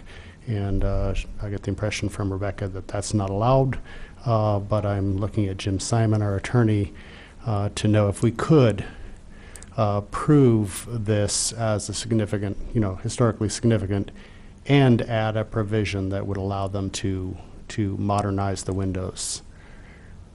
Rebecca doesn't seem to think so, but I'd still like to get your opinion. I'll be honest, I haven't reviewed the ordinance for that specific question. I'd have to go through the ordinance. I will say, though, that in terms of the certificate of economic hardship, if I understand Rebecca's statement, that before you can apply for that certificate, you have to have received a denial of the certificate of appropriateness. Without knowing what the windows would be, I don't know. It would tend to violate the spirit, maybe not the letter of the ordinance, the spirit of the ordinance, to give a blanket exemption so they could put any kind of window they want in there. And I think that's why the Historic Preservation Commission wants this process to keep the integrity and the purpose of the landmarking of the particular structure. Yeah, I guess I would craft an amendment in such a way that would, meet the spirit of the ordinance, but would allow them to make the window change. Well, you are being asked to adopt an ordinance, and like any other ordinance, if the council approves an amendment to the ordinance, the council approves amendment to the ordinance. Eric? So I would suggest, Charlie, that we ought to consider any amendment to the ordinance in a more deliberate manner, and after tonight. It may be that that's very appropriate, because we have a sort of a tension in some cases between historic preservation of appearance, strict historic preservation of appearance, and things like energy efficiency and exorbitant costs. So that it's, it may be worthwhile to revisit that. Yeah. Okay. We should probably have a motion, and then we have two people that want to Well, comment I was going on to this. suggest that we listen to get the rest of the input, and then I may want to suggest that we send this to committee so that we can figure out if we want to make that, if there's interest in moving forward with this, but make an appropriate amendment to this ordinance, adopting this, that would allow for the rehabilitation of the windows automatically. By then, I will have had a chance to review the entire ordinance, and at your committee, if requested, I can provide that information, or I will provide it to the mayor for distribution if I find something in the ordinance one way or another. Dennis? I realize that this aspect of the presentation is to ask questions of the petition and not have an internal discussion. But I have opinions about Charlie's comment, and I'm going to wait until I can speak to them. Okay. We have two people. Mayor, I have one other thing. Okay. I would like to read the email that I got from Brianna this morning, because I had additional questions. And I just thought it would be useful to add this to the general information. I was wondering why she was the one who made the application, because she's not here, and I just don't know. She was a student, and why did she do it? So she said, "Councilman, you are correct. I did the research as part of a historic preservation class at the U of I, taught by Alice Novak. At the beginning of the spring of 2013 semester, Alice addressed the class, saying that she had an interesting assignment in mind to write a local landmark application for the ZTA house, if anyone in the class was willing to take it on. As someone interested in the furthering of my career in historic preservation and architecture and an enthusiast of old buildings, I was very excited to add this as a learning experience. I am also very fond of the city of Urbana, so I thought that assisting with nominating a building as a local landmark would be an excellent achievement to show my support for the area. And I think Alice thought it was a good idea to write the application in order to protect the ZTA home or house from demolition, since it has been vacant for several years and since the chapter no longer exists at the U of I. I did personally submit the application on my own. Alice did direct me on procedure and pointed me in the right direction with some research. I listed all of my research sources at the end of the application for anyone's further reference.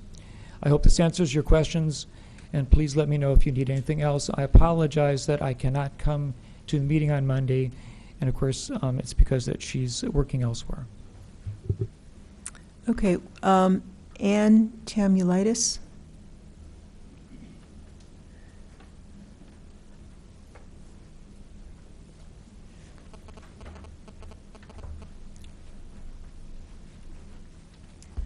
Good evening. Just state your name and address for the record, please. My name is Colleen Rameh, and I'm an attorney with Meyer Capo Law Firm in Champaign. I actually live in Champaign, but I'm here representing Ms. Tamulitis, who represents the Fraternity Housing Corporation, the National Fraternity Housing Corporation, and was a student at the university in the early 90s when the chapter, and actually lived in the house before the chapter closed. I'm here this evening. I was wondering, first of all, as a question of procedure, am I limited to 3 minutes, or do I have a few more minutes to talk? Beg your pardon? I'll How much time do you need? Not too much more than that. I'll make it brief. I just wanted to make sure in terms of. Okay, what can you do it in 5? 5. I will try. I also wanted to let you know that we are here to answer questions, of course, at your discretion. First of all, we'd like to clarify one thing in the staff report. It is our position that from a policy perspective, it is unwise to approve a landmark application when the property owner objects and, as in this case, the application has not been supported by any presentation of evidence by the petitioner. The only evidence that was submitted by the petitioner was the application itself, and it was not backed up by concrete presentation of evidence at the public hearing, which is the appropriate venue for such presentation of evidence. The reasons that we feel that this is inappropriate from a policy perspective is that it places a burden not only on the owner but on the city staff without requiring any further investment by the petitioner other than submitting the petition itself. Secondly, it also effectively amounts to rubber stamping these types of applications, which brings me to my second point about our concerns about the process in this particular case. This case, the way that this case developed as an application that began in Alice Novak's class at the university leads to the appearance of impropriety, as Alice Novak sits as the chair of the Historic Preservation Commission and only recused herself at the public hearing, and whereas the conflict of interest would begin significantly before the public hearing itself. In addition to the fact that it began with the chair, without the petitioner there, the city staff effectively took on the role of petitioner and supplied all of the argumentation in support of the petition. In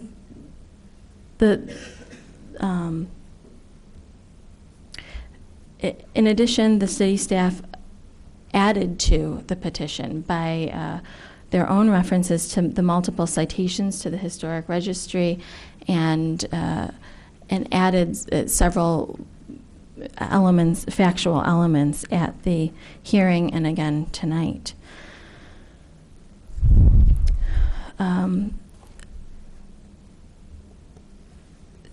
This brings me to my next point of the commission did not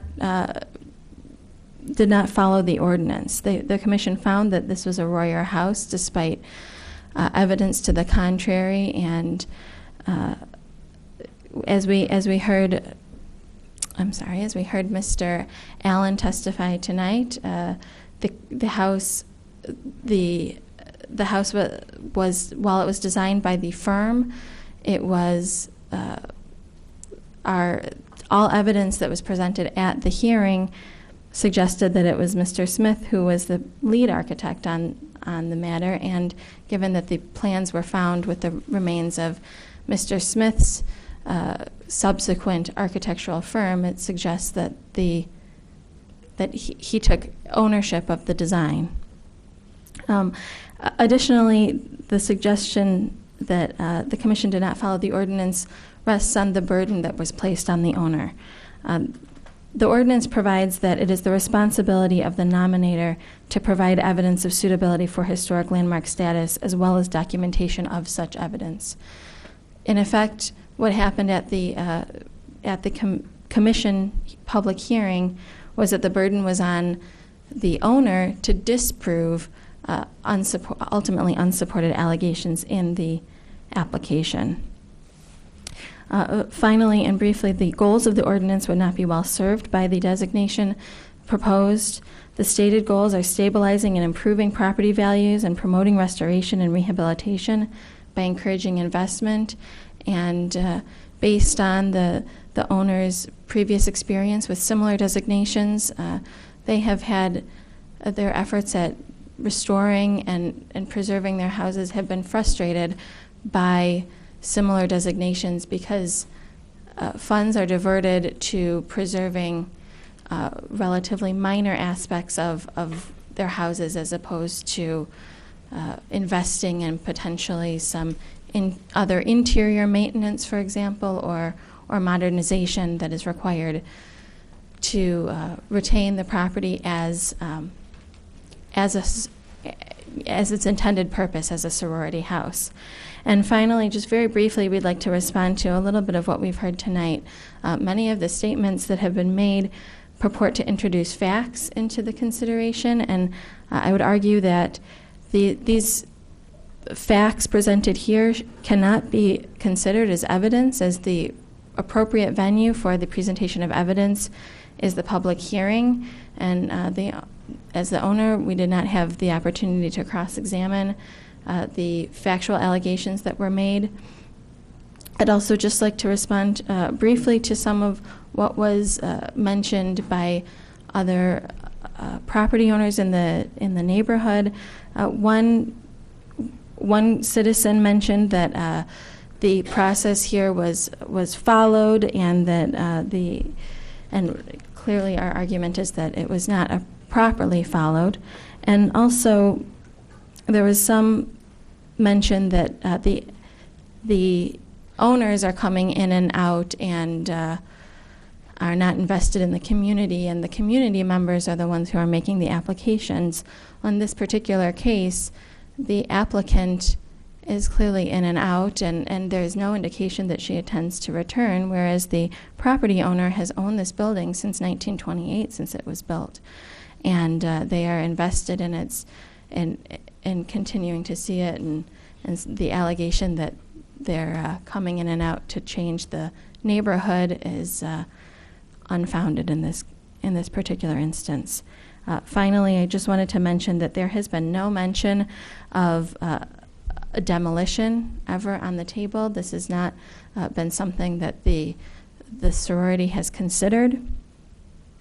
And finally, that the idea that the economic feasibility and the other restrictions that the house is subject to, including the university housing restrictions and the zoning restrictions, the fact that those are a separate consideration entirely from whether or not this should be a landmark designation is problematic, because we need to have a comprehensive look at the effects of cumulative legislation and regulation that these property owners are subject to.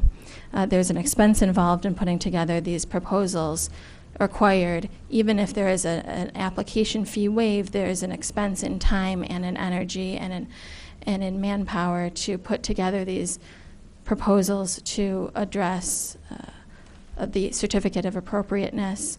And there is the lag time that the property owner would need to use. They do their maintenance in the summer, and if they needed to wait 2 to 3 months to have a decision, yes or no, on their proposed changes and to go back and forth, you're missing your window of opportunity to make those changes. And it's not necessarily a given that those changes would still be appropriate or a viable option the following year. So, okay. Are there any questions from the council? Eric. Yeah, I'd like to comment on a couple of things that you've said. In the first place, the reason the applicant wasn't at the hearing is because of a delay that you requested. So she was completely prepared to be at the hearing at the originally scheduled time. Secondly, I guess I'd just like to say, I mean, I'm a member of the academic community as well as University of Illinois, as well as Urbana. And we consider our alumni to still be members of our community, as Brianna is. And indeed, the ZBT sorority explicitly says in their literature that they consider alumni of ZBT chapters to always be ZBT. So I think that we do not consider, we don't consider Ms. Kraft to be an outsider. Anyone else? Diane? Are there any other landmark buildings in university residential zoning areas in the city of Urbana or Champaign?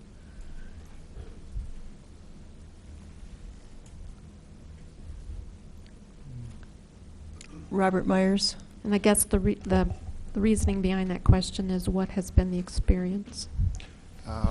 Residential zoning areas, do you mean residences generally speaking, or specifically? Well, I'm talking sororities, fraternities, rooming houses, anything that has to meet both our university residential zoning standards, the certified housing standards, and historic preservation standards, as well as be a viable income-producing property.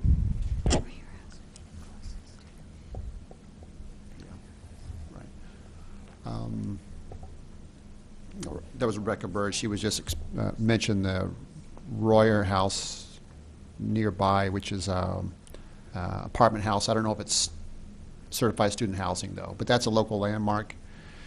It is student housing. I'm not aware of any certified student housing. That's a local landmark here. I would say that there's a number of fraternity and sorority houses that are on the National Register of Historic Places in Champaign-Urbana. That's the National Register rather than a local landmark, but is there as a collection. There's a large number of fraternities and sororities that are on the National Register of Historic Places. And if they're on the National Register, do they have the same? Do they have to go through the same steps to change the exterior? Only if they're using a federal permit or if they're using federal money. But if they're not using federal money or federal permit or state money or state permit, then they don't have to go through the same process. Bill Brown. I just had a question about ZTA's other houses. You must have like 100 houses, and they're probably, some of them are pretty old. I wondered if you could, I'm trying to picture how that works from your maintenance or kind of expansion point of view. Do you have an in-house architect that's already good at working with older houses and renovations, or do you kind of parcel out each house individually and use local, or how does that work? We usually find a local architect to work with for each property. Dennis. In your presentation at the Historic Preservation Commission meeting, you referred to the ZTA house here on campus as a jewel, and that you cared very much about it. And that was one of the reasons why you mowed the lawn and took care of the landscaping as best you could to meet the criteria of the city for upkeep. But it has been empty for quite a few years now. And we do see problems with the exterior and the roof being probably coming up. If you were not able to secure a new chapter on this campus, and there seems to be good reasons why that's a difficult situation based on the Pan-Hellenic rules for the campus, to what purpose will you apply this building in the future? Do you have any plans to just maintain it and mothball it for future hope, or do you see possibly placing it on the market for other people to take what might be a burden of maintenance from you by perhaps putting it for sale? Well, at this point in time, we really are awaiting the outcome of this issue before we make any further plans with the property. We've actually had to put some maintenance on hold because we were advised by Ms. Bird that we couldn't make any changes while this matter was in question. Mike Madigan. So let's assume this process plays out and is not declared a landmark. What are your plans for the building if it is not declared a landmark? Well, it is still our hope that our chapter will reopen on the University of Illinois. They this year recently announced that their Greek system was the largest it has ever been, so that is certainly an encouraging sign. There is a group recolonizing a former chapter on campus this fall, which is very exciting for all of us in the Pan-Hellenic community to see that the Greek system is thriving. So, we do have hope that we will be able to house our chapter there in the future. Do you have any intention whatsoever to alter the outside of the building in any significant way? We don't have any plans to do any further additions to the property. Or I didn't mean an addition, maybe an alteration in terms of the aesthetic, in terms of how the building looks. Things that the Landmark Commission are concerned about. Well, certainly the things that have been mentioned as concerns the roof is something that will at some point need to be addressed. Right now, even though it's not the prettiest, it does keep the rain out for the most part, which is what it's meant to do. The windows are not in the greatest of condition. They're certainly not energy efficient, but we also have trouble with actually even keeping them closed. Sometimes they pop open with the wind, changes in temperature. So, I would anticipate that that's going to be needed in the future. As far as any other major changes, I really can't foresee. We would possibly redo some landscaping. Painting Well, my the question exterior. is though, you don't have any grand plans to change the exterior of the building in any way that would concern preservationists. I wouldn't think so. Okay. Who actually holds deed to the property? Zeta Tau Alpha Fraternity Housing Corporation. Which is the national?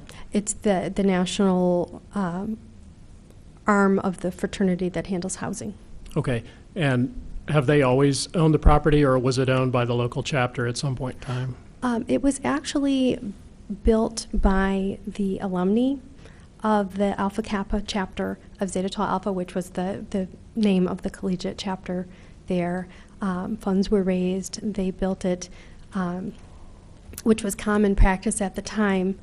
However, in 1977, we established our fraternity housing corporation for the purpose of holding title to our chapters. And as new chapters opened, they automatically became members of the National Housing Corporation rather than forming their own local housing corporations. Is there a lien on the property? Is there a mortgage? No, there's not.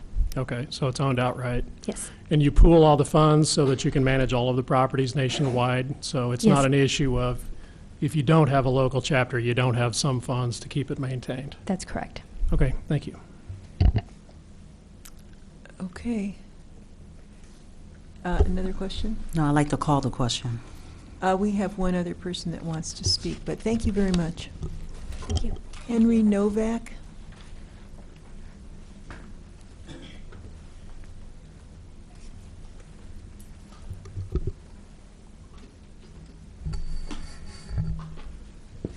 Hi, my name is Henry Novak. I live at 601 West Delaware, and I'm here speaking as a proponent of the historic landmark designation of the ZTA sorority house. I feel that the property easily meets all of the criteria attempted, but I feel the most strong one is probably Joseph Royer as the architect. He's thought to be one of the most influential architects in the Urbana area, and the ZTA sorority house is part of that. His buildings surround our city and enhance its architectural history and beauty. I have previously attended Leal Elementary School, and I currently attend Urbana High School. Over the years, I have grown up with the intriguing architecture of these buildings. Both schools are stunning examples of Joseph Royer's architectural ability. Many of Urbana's citizens attend these schools and see his ability. The Zeta Tau Alpha sorority house is no different. I feel that the building is one of his best works. Although there is some speculation that Joseph Royer may have not been the architect, it was his firm. And it is certain that his firm was the architecture firm that built it. And it is probable that he would have helped in the designing of the building because it was a small firm and there's a lot of communication between the architects within the firm. In my opinion, the design is that of a genius.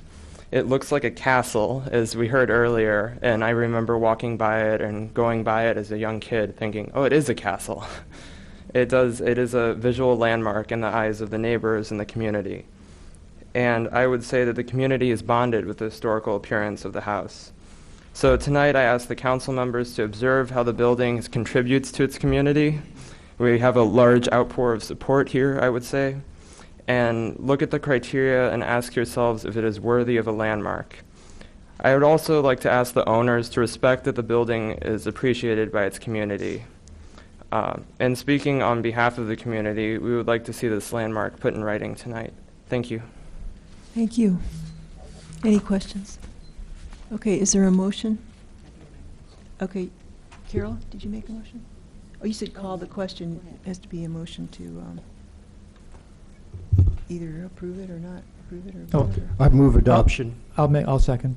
Okay, motion by Eric Jacobson to adopt this ordinance, seconded by Dennis Roberts. Any discussion further? Okay, with the, oh, you want to say something? Go ahead. Sure. I mean, I think we ought to discuss this, and express our thoughts about it if we want to address some of the issues. So some of the things that have come up, of course, are really beyond the scope of the debate of whether the building itself merits historic preservation and historic landmarking. So when it comes to issues about how certain things will be done, what kind of repairs might be required, what shape of windows may or may not have to occur, how you meet certain regulations, and whether it's affordable. These are really not the questions concerning historic landmarking.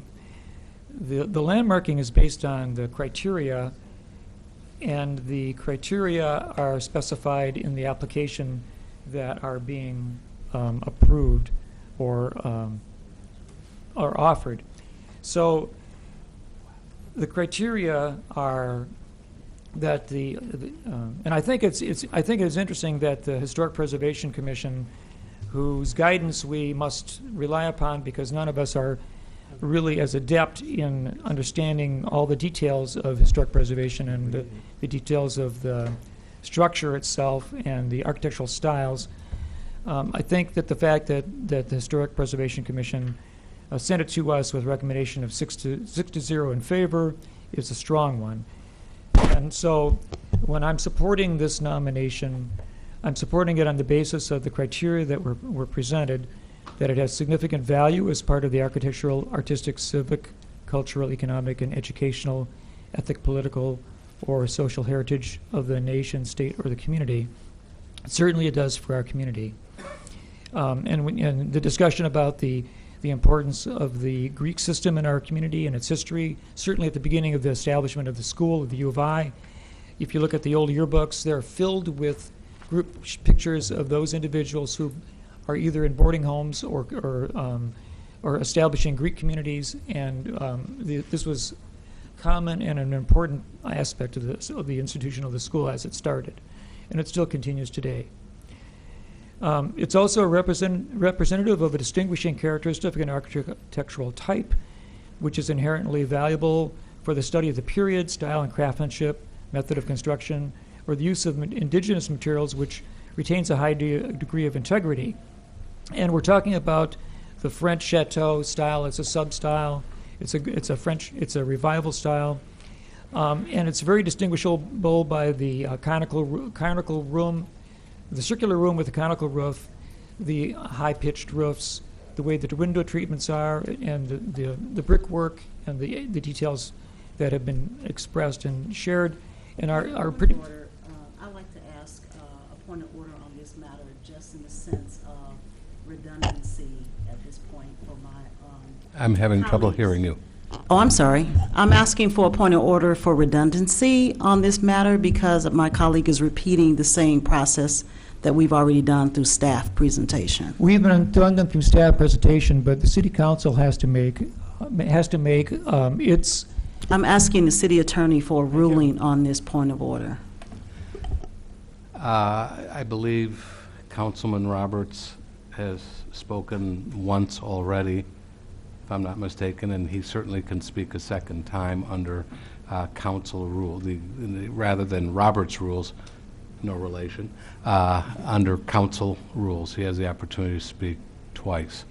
If you want to move to close debate and discussion, you can do that, assuming you have a second, and that I actually motion. called for the question earlier, and that's supposed to close the debate. It does not, but it though. Under didn't. Robert's rules, calling the question does not necessarily, you have to have a vote on that.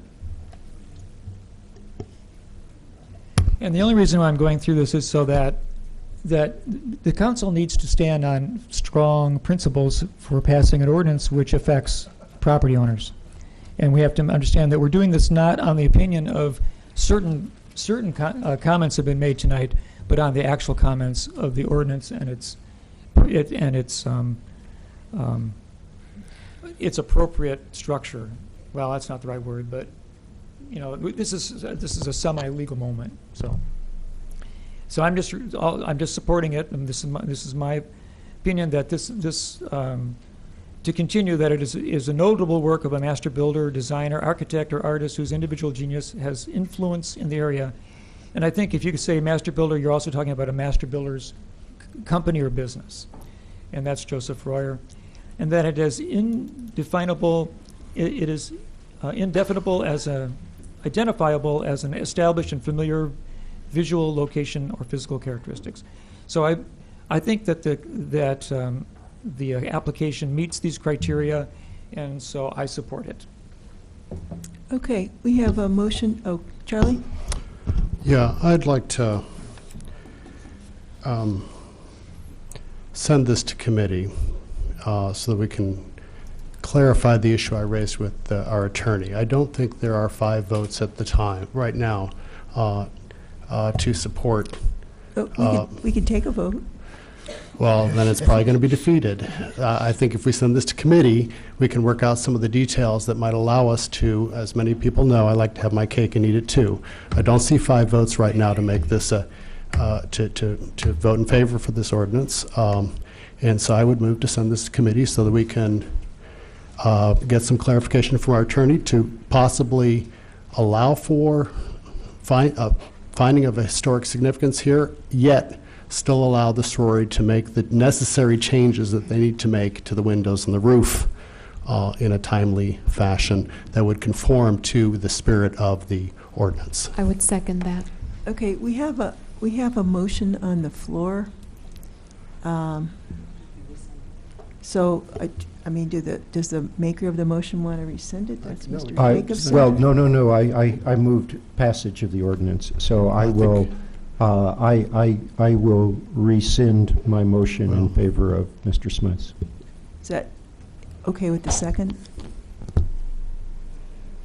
Yeah. If the movement rescinds or withdraws, it's not rescind, it's withdraw the motion, then the second fails, because now you don't have Okay. a motion So with you're a second. withdrawing your motion, Mr. Jacobson? Yes, so I'm withdrawing my motion. Okay, all right. Now we have a motion by Charlie Smythe, seconded by Diane, is that correct? Yes. Okay, to send this to committee, correct? All right, all those in favor, please signify by saying aye. Aye. Those opposed? That motion carries. Moving on, we have ordinance number 2013-06-055, an ordinance designating a historic landmark at 1207 South Busey Avenue, the Reed Sutton House, historic preservation case number HP 2013L-02. Rebecca Bird is here. Hello again. Sorry to take so much of your time this evening. Oops.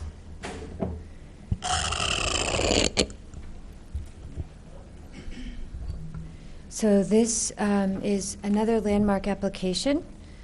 This is for the Reed Sutton House at 1207 South Busey Avenue, which is pictured here. The application was submitted on April 8th, 2013. Elisa Larini is the applicant, and this is a similar situation to the last application. She was also a student in the same class, a historic preservation class, and she is no longer in town. She is doing a summer internship in Chicago and was not able to attend the meeting because this property owner as well asked for the meeting to be postponed to the June meeting instead of the regularly scheduled May meeting. And she is also not able to be here this evening. She too sent a letter to the Historic Preservation Commission explaining why she was not able to attend and apologizing for that. The property owner in this case is the Twin City Bible Church. And again, it was scheduled for the May 1st Historic Preservation Commission meeting, and then by owner request, it was rescheduled to the June 5th Historic Preservation Commission meeting. Prior to the public hearing, the meeting on June 5th, staff received 20 emails supporting the landmark designation and one in opposition to it. Those are in your packet. At the public hearing, 9 members of the public spoke in support of the application, and the property owner spoke in opposition to the application. Following public input and discussion, the Historic Preservation Commission recommended approval to the City Council for the application by a vote of 6-0.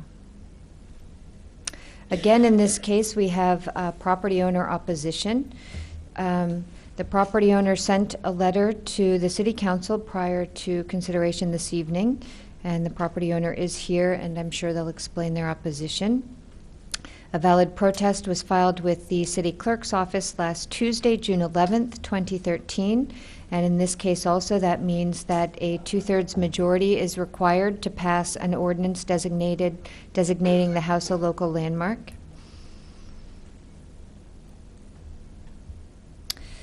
So the application states that the Reed Sutton House meets criteria A, B, C, and E. And following the public hearing, the Historic Preservation Commission found that the Reed Sutton House meets criteria B, C, D, and E. And I'll go through the criteria that the Commission found that the house met and explain their findings. Criteria B, associated with an important person or event in national, state, or local history, so about important people. The house was built in 1939 to 1940 for Frank Hines Reed. Frank Reed was a chemist who, beginning in 1931, began work for the Illinois State Geological Survey as its first chief geochemist and head of the new geochemistry section. While he worked at ISGS, he worked to create new uses and markets for Illinois coal and fluorite resources both of which are used in the smelting process. From 1939 to 1940, he was chairman of the American Chemical Society's Gas and Fuel Division.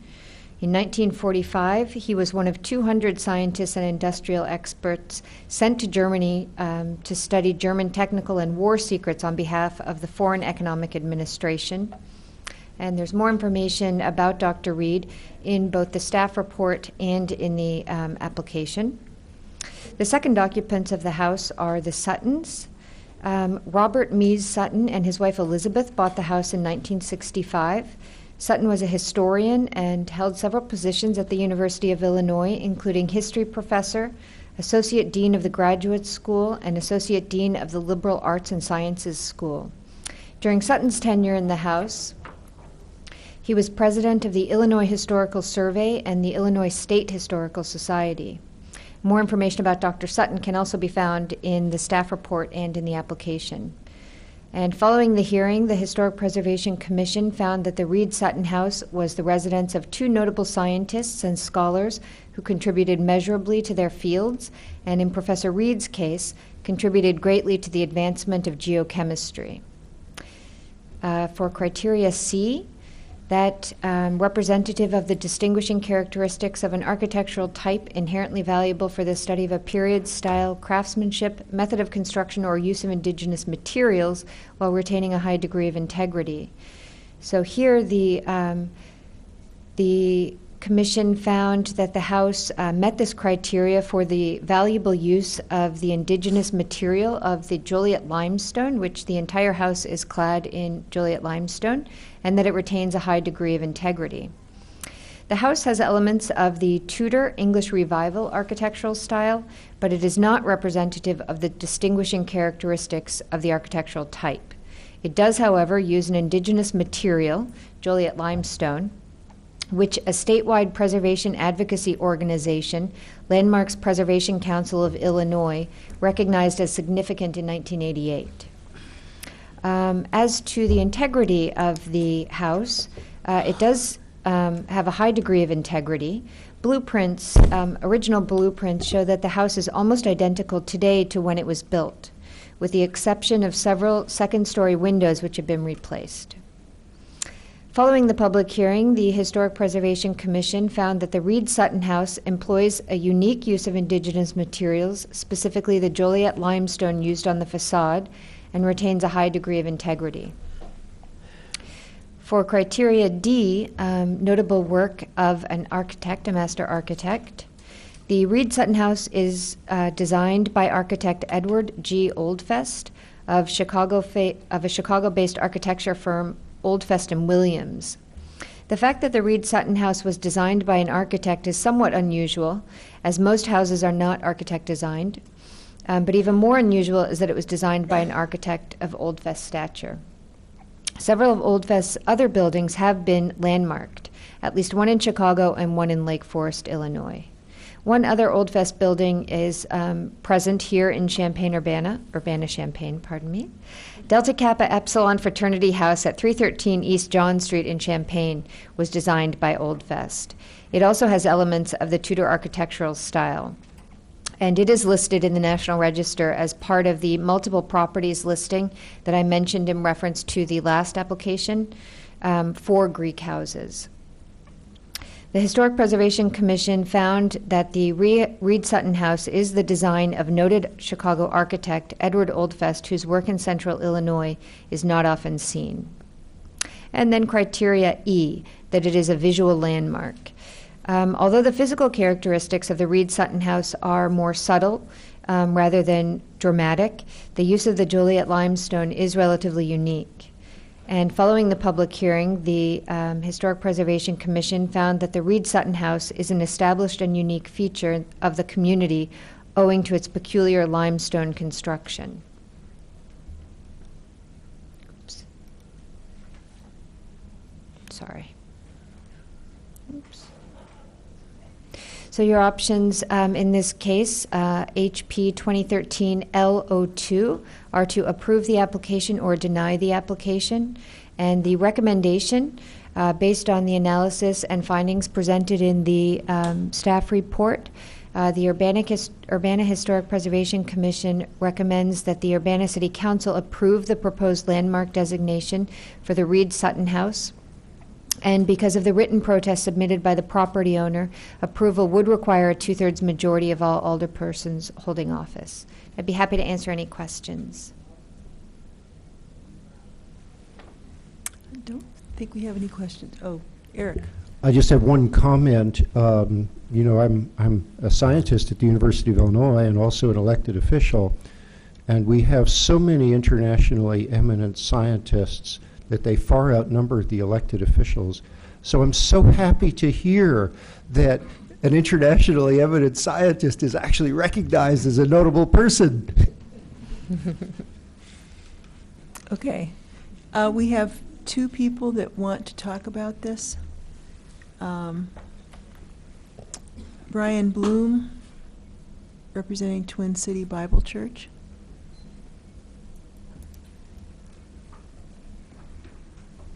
And do you need 5 minutes, or can? I was going to ask for a little leniency. I Okay. practiced for 5, and Okay, well- representing the owner, I hope you'd give me that leniency. Okay. Great, thank you That'd very be fine. much. Good evening. I am Brian Bloom, and I'm the trustee of Twin City Bible Church located at 806 West Michigan Avenue. In your packet of information tonight, you have my official statement outlining why TCBC opposes the designation of the Reed Sutton House as a historic property. I'm not going to reread that for you tonight. I trust that you've read that and understand our position, and later I would welcome any questions that you might have about it. In summary, we simply do not believe that this property is historic, as you have defined the term historic in your ordinances. Before I address the property specifically, I'd like to address our neighbors, many of whom spoke in support of this designation. Twin City Bible Church wants nothing more than to have a good relationship with you, our neighbors. We have and we will abide by the Urbana zoning ordinances, and we adhere to the Lincoln-Busey corridor design guidelines. All of these are in place to preserve and protect the transition from campus to residential neighborhood that we've been a part of for over 60 years. We value open communication with our neighbors. And I was glad tonight to see our northernmost neighbor bring with her our document called Plan for Growth. And that's a document that's fairly evident of our willingness and wanting to communicate with our neighbors. Believe it or not, the wheels of a church move slower than even city government does. And so this Plan for Growth that we put together was basically a document for our membership to gain their acceptance of. Had nothing to do with the feasibility of the plan. That would have been the next step. And in our feasibility studies, that's when we begin to talk with the city planners and with the neighborhood. And in fact, just this last December, we opened up the discussion of the plan that we have to the west of the Reed Sutton House. And from our understanding of that discussion with our neighbors, we backed off of the plan. And so that Plan for Growth is currently being redone again in order to gain acceptance from our membership as to how we're going to use those properties. We are in agreement with our neighbors, the owners of Zeta Tau Alpha sorority, that it seems unusual that both of our properties came up for discussion by the Preservation Commission as a result of a university class project that neither student found it convenient to present themselves before the commission. The designation of historic property should not be taken lightly, especially when you're not the owner of the property. Now tonight I can only speak regarding the property owned by TCBC, but the application itself is extremely weak. The weakness of the application is apparent when you look at the staff analysis of the application. And I hope you've read the staff recommendation to the commission, because they needed to assume the role of the absent applicant in making the case. And in regarding 6 of the 7 criteria evaluated, the staff found that these criteria either lacked documentation or simply lacked the significance that the criteria required. The one criteria that the staff found to minimally qualify the property was not even cited in the application as qualifying criteria by the applicant themselves. Therefore, there was not one criteria that both the applicant and the staff agreed upon. The commission discussed the property and found the property worthy based not on research and documentation, but based on opinion. The following comments can be found in the minutes of the commission's meeting. One commissioner said that he felt that the stone was more impressive You feature have than 1 minute. the architectural style. Feelings, not fact. Another commissioner said that the house seems to show the use of indigenous materials. Either it does or it doesn't. The same commissioner said she seems to think it qualifies under criteria A. Evidently it did not, since that was not one of the criteria presented to you tonight. One commissioner stated that he felt the criteria C and E could also be supported, but there was no documentation about why he felt this way. And another said the house could qualify under B, C, D, and E. Again, no documented reasons. Another commissioner said that the staff recommendations are not necessarily the judgments of the commission itself. He stated that the commission's responsibility to synthesize the input received, carefully read the information packet, maybe do some side research, and make a final decision. With an application as weak as this one, someone needed to do the real research and present compelling reasons for historic considerations. Obviously the student didn't, and I don't think it was the responsibility of the staff to do the original work of the applicant. Frankly, it's not the commission's job to do the research. An application ought to be presented that is fully documented for such an important decision. By saying yes to this application, the criteria in which the house qualifies could easily be extended to more than half of our neighbors in West Urbana. Such a designation brings financial risk to the property. Property assessors all differ whether such a designation increases a property value or decreases it. Is it a risk our neighbors want to have thrust upon them when they find their address on the top of a student report? Designating 1207 South Busey a historic landmark brings that risk a little bit closer. Sometimes it's important to just say no.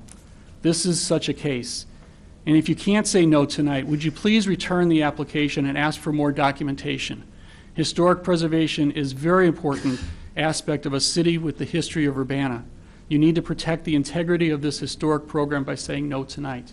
And I'd be glad to answer any of your questions. Okay, any questions? Thank you very much. Thank you. Christopher Wilcock.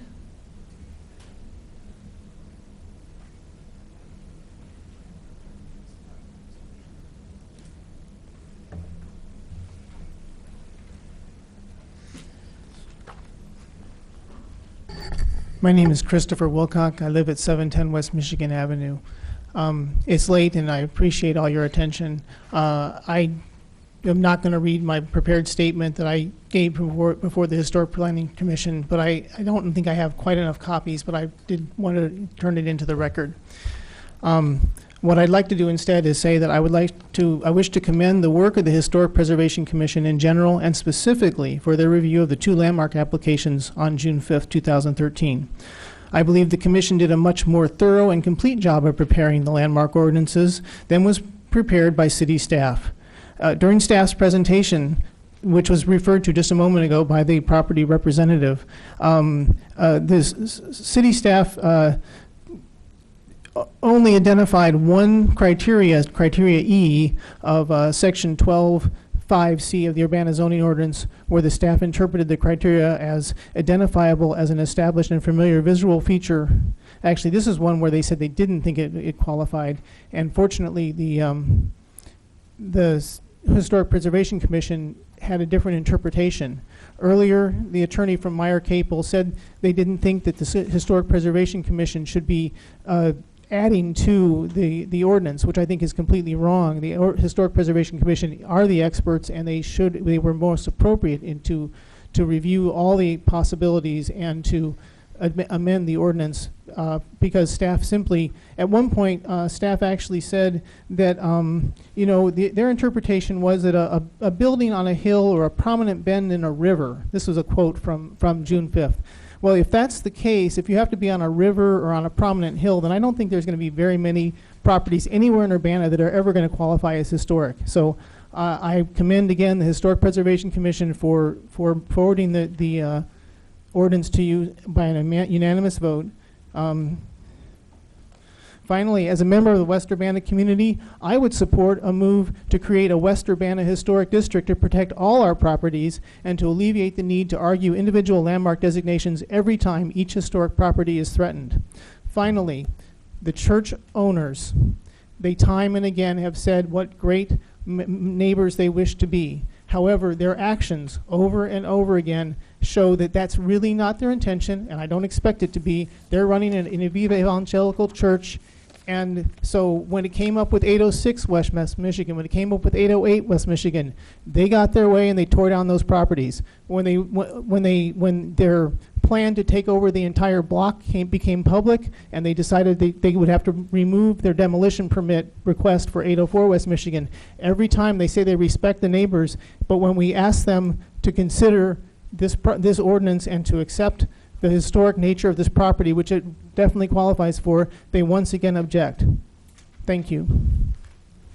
Thank you.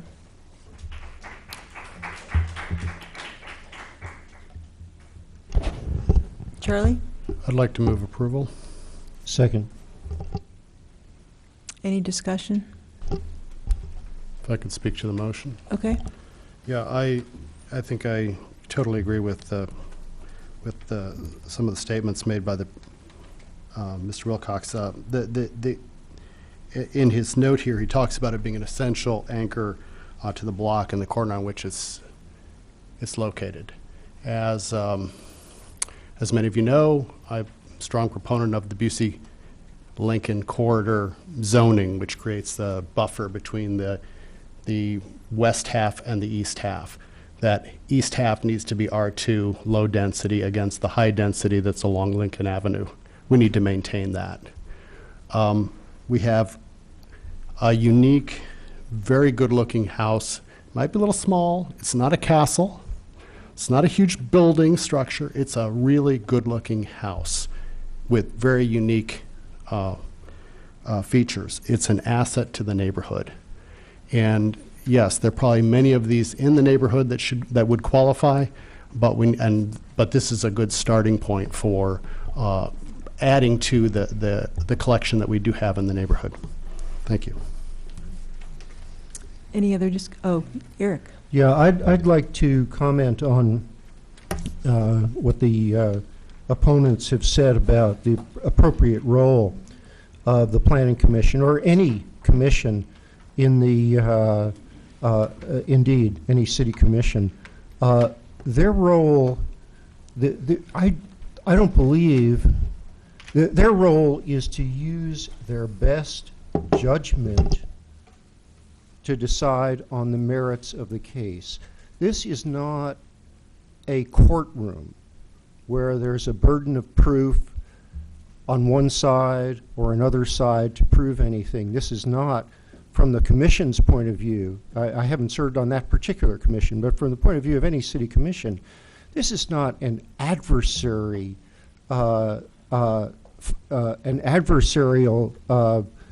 encounter that the commission is presiding over like a judge. The commission is deeply interested in the question of historic preservation and whether particular properties merit that. And it's completely proper. It's completely proper for members of the Historic Commission to use their concern and to use their expertise to make judgments and bring those their best judgments to us. Diane. I intend to support this nomination, but I have a couple of comments. And the first is I too am troubled by the fact that these nominations for both these cases, but in this case in particular, was made by a person who was not able to attend either the hearing last month or the meeting tonight. And I think that if this application or this process or this nomination is being done as part of an educational experience, an important part of the educational experience is stressing the importance of follow-through. And I realize I went back and looked at our preservation ordinance, and there's no specific language requiring nominators to be present, but I think there should be, especially when you're making nominations over the objections of the property owners. Currently we can't require that. This situation also puts city staff in the position of speaking for the applicant. And if the objectors, if the property owners weren't able to attend, would the city staff have to take on their role and objected to this application? I don't know, but it's murky enough to the point where I think we need to clarify the process going forward for these nominations, particularly when the property owners object, because this is serious business. This is very serious, and I think we need to take the process seriously. My second comment is this application is I wouldn't call it great. I would say it's good enough for me anyway to support it, but the thing that came through loud and clear in most of the emails and comments that I received from people was that there's a distinct lack of confidence in as the city's willingness to uphold our own planning and zoning ordinances. People specifically mention the Lincoln-Busey corridor and the area zoning. And I think if people had more confidence that the city would actually follow our own ordinances and stop handing out so many variances, they would feel like their neighborhood is more protected than they do now. There's a distinct lack of confidence in our ability to follow our own zoning and planning documents. And I think we need to reinstill confidence in people that if we have these, we need to follow them, and we have a commitment to protecting the residential nature of this neighborhood. Anyone else? Dennis? Yeah. I'd just like to say that the Historic Preservation Commission, you have to remember that members of the Historic Preservation Commission also have a right to nominate houses. We changed the ordinance so that they were able to do that, and also that the process of the discussion of the application before the Preservation Commission is extremely well organized and very clear, and it allows for presentation from both sides equally, and it allows for basically cross-examination. And there is a quasi-judicial nature to the decision-making that has to be followed, and the procedure which the chair of the Preservation Commission or the appointed chair must take so that we meet the criteria that is the ordinance. And this process was evolved after some difficult moments in the Historic Preservation Commission, which required the legal counsel to advise for a little tightening up of the process. And my observation of the meeting when these nominations came forward was that it was exemplarily carried through. Carol? I just have a couple questions. I think Mr. Roberts just raised them for me. The commissioners have the right to nominate. This is my first time dealing with this, so I'm going to ask these questions whether they're important or not. But if the commissioners have the right to nominate, and this is a Lincoln-Busey protected district, or I don't know what, zoned. Well, I'm wondering why the commissioners had not designated that property already. And the second question is, actually, what makes the Joliet limestone? By the way, I'm from Joliet, and I remember that limestone. Well, what makes it historic, significant? I didn't get that from any application process. Like, the reason why this is really important is because of this. We just got that it's Joliet limestone, and that means nothing to me in this process. And is there an appeal process for owners who may not agree with this designation after it comes to the city council?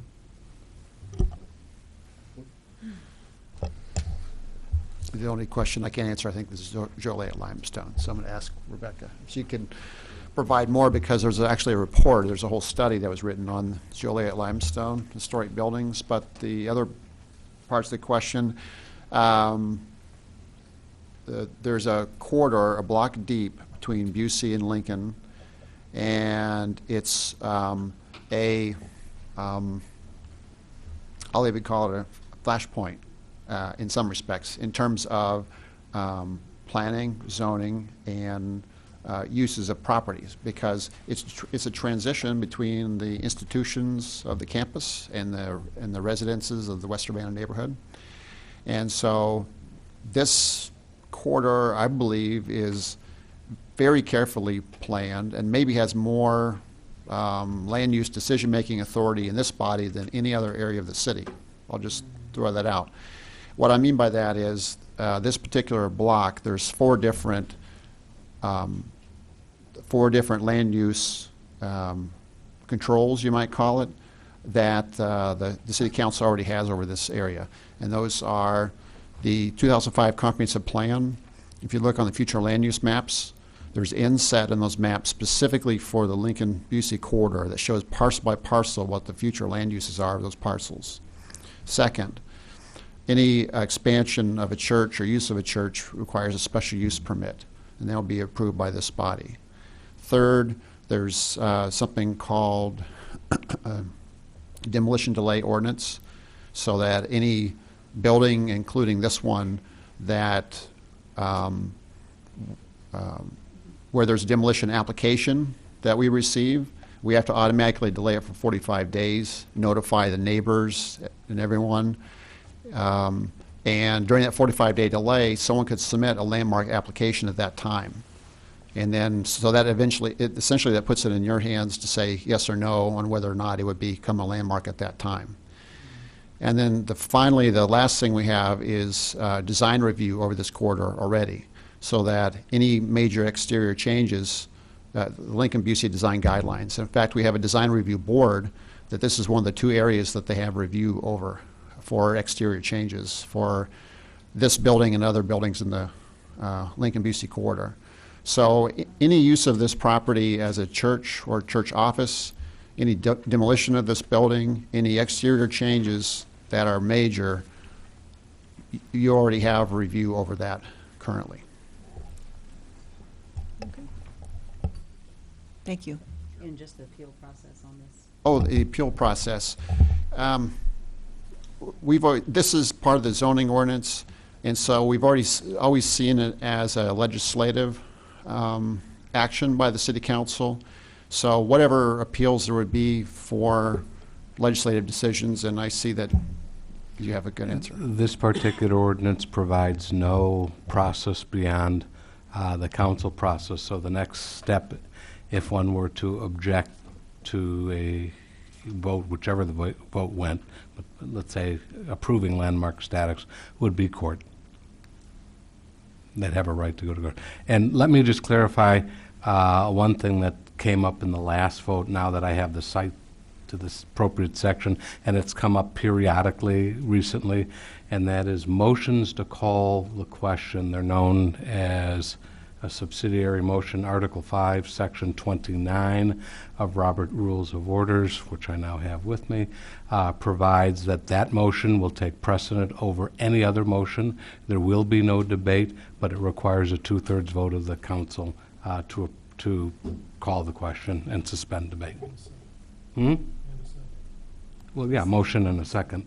But there's no debate on that particular motion. It's just a straight up or down vote.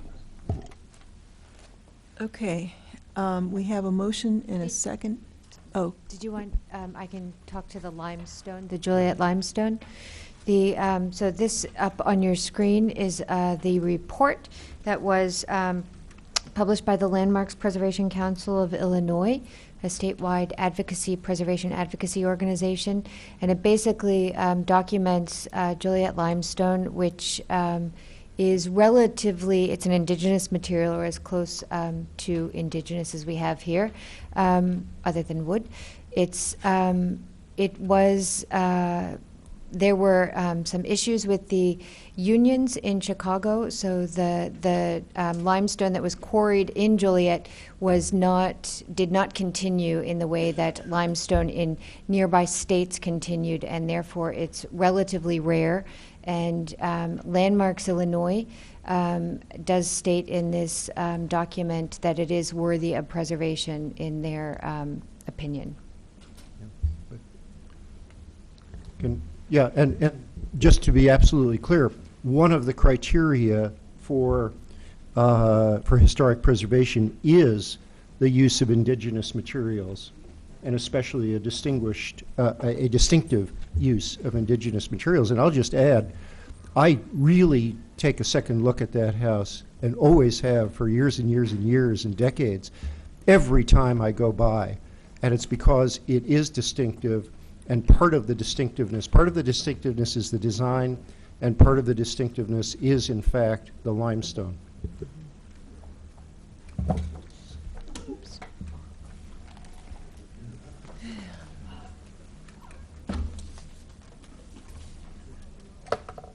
We got some napkins. Coffee emergency. Don't we have napkins?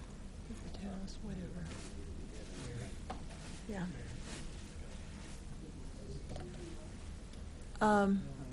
Well, he had his chance to talk, so I don't think we do it again.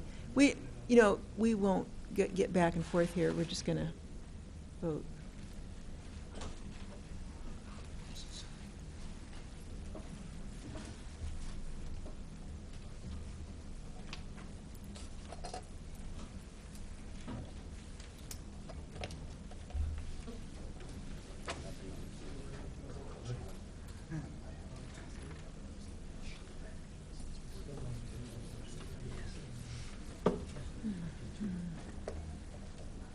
Got more? I think he could use some more.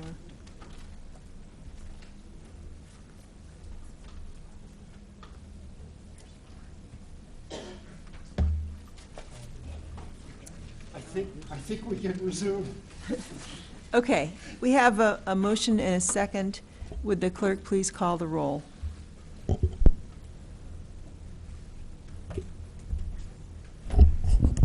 Alderpersons Ammons. Yes.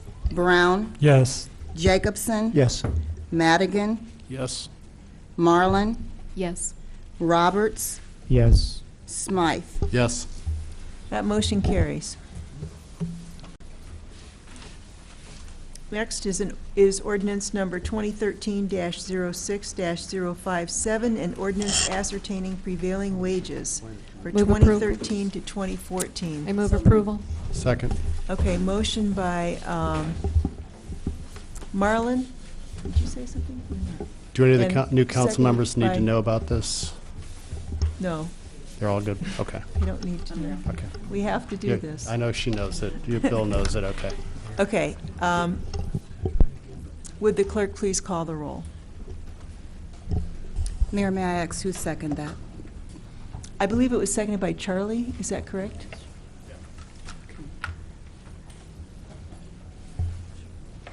Alderpersons Ammons. Yes. Brown. Yes. Jacobson. Yes.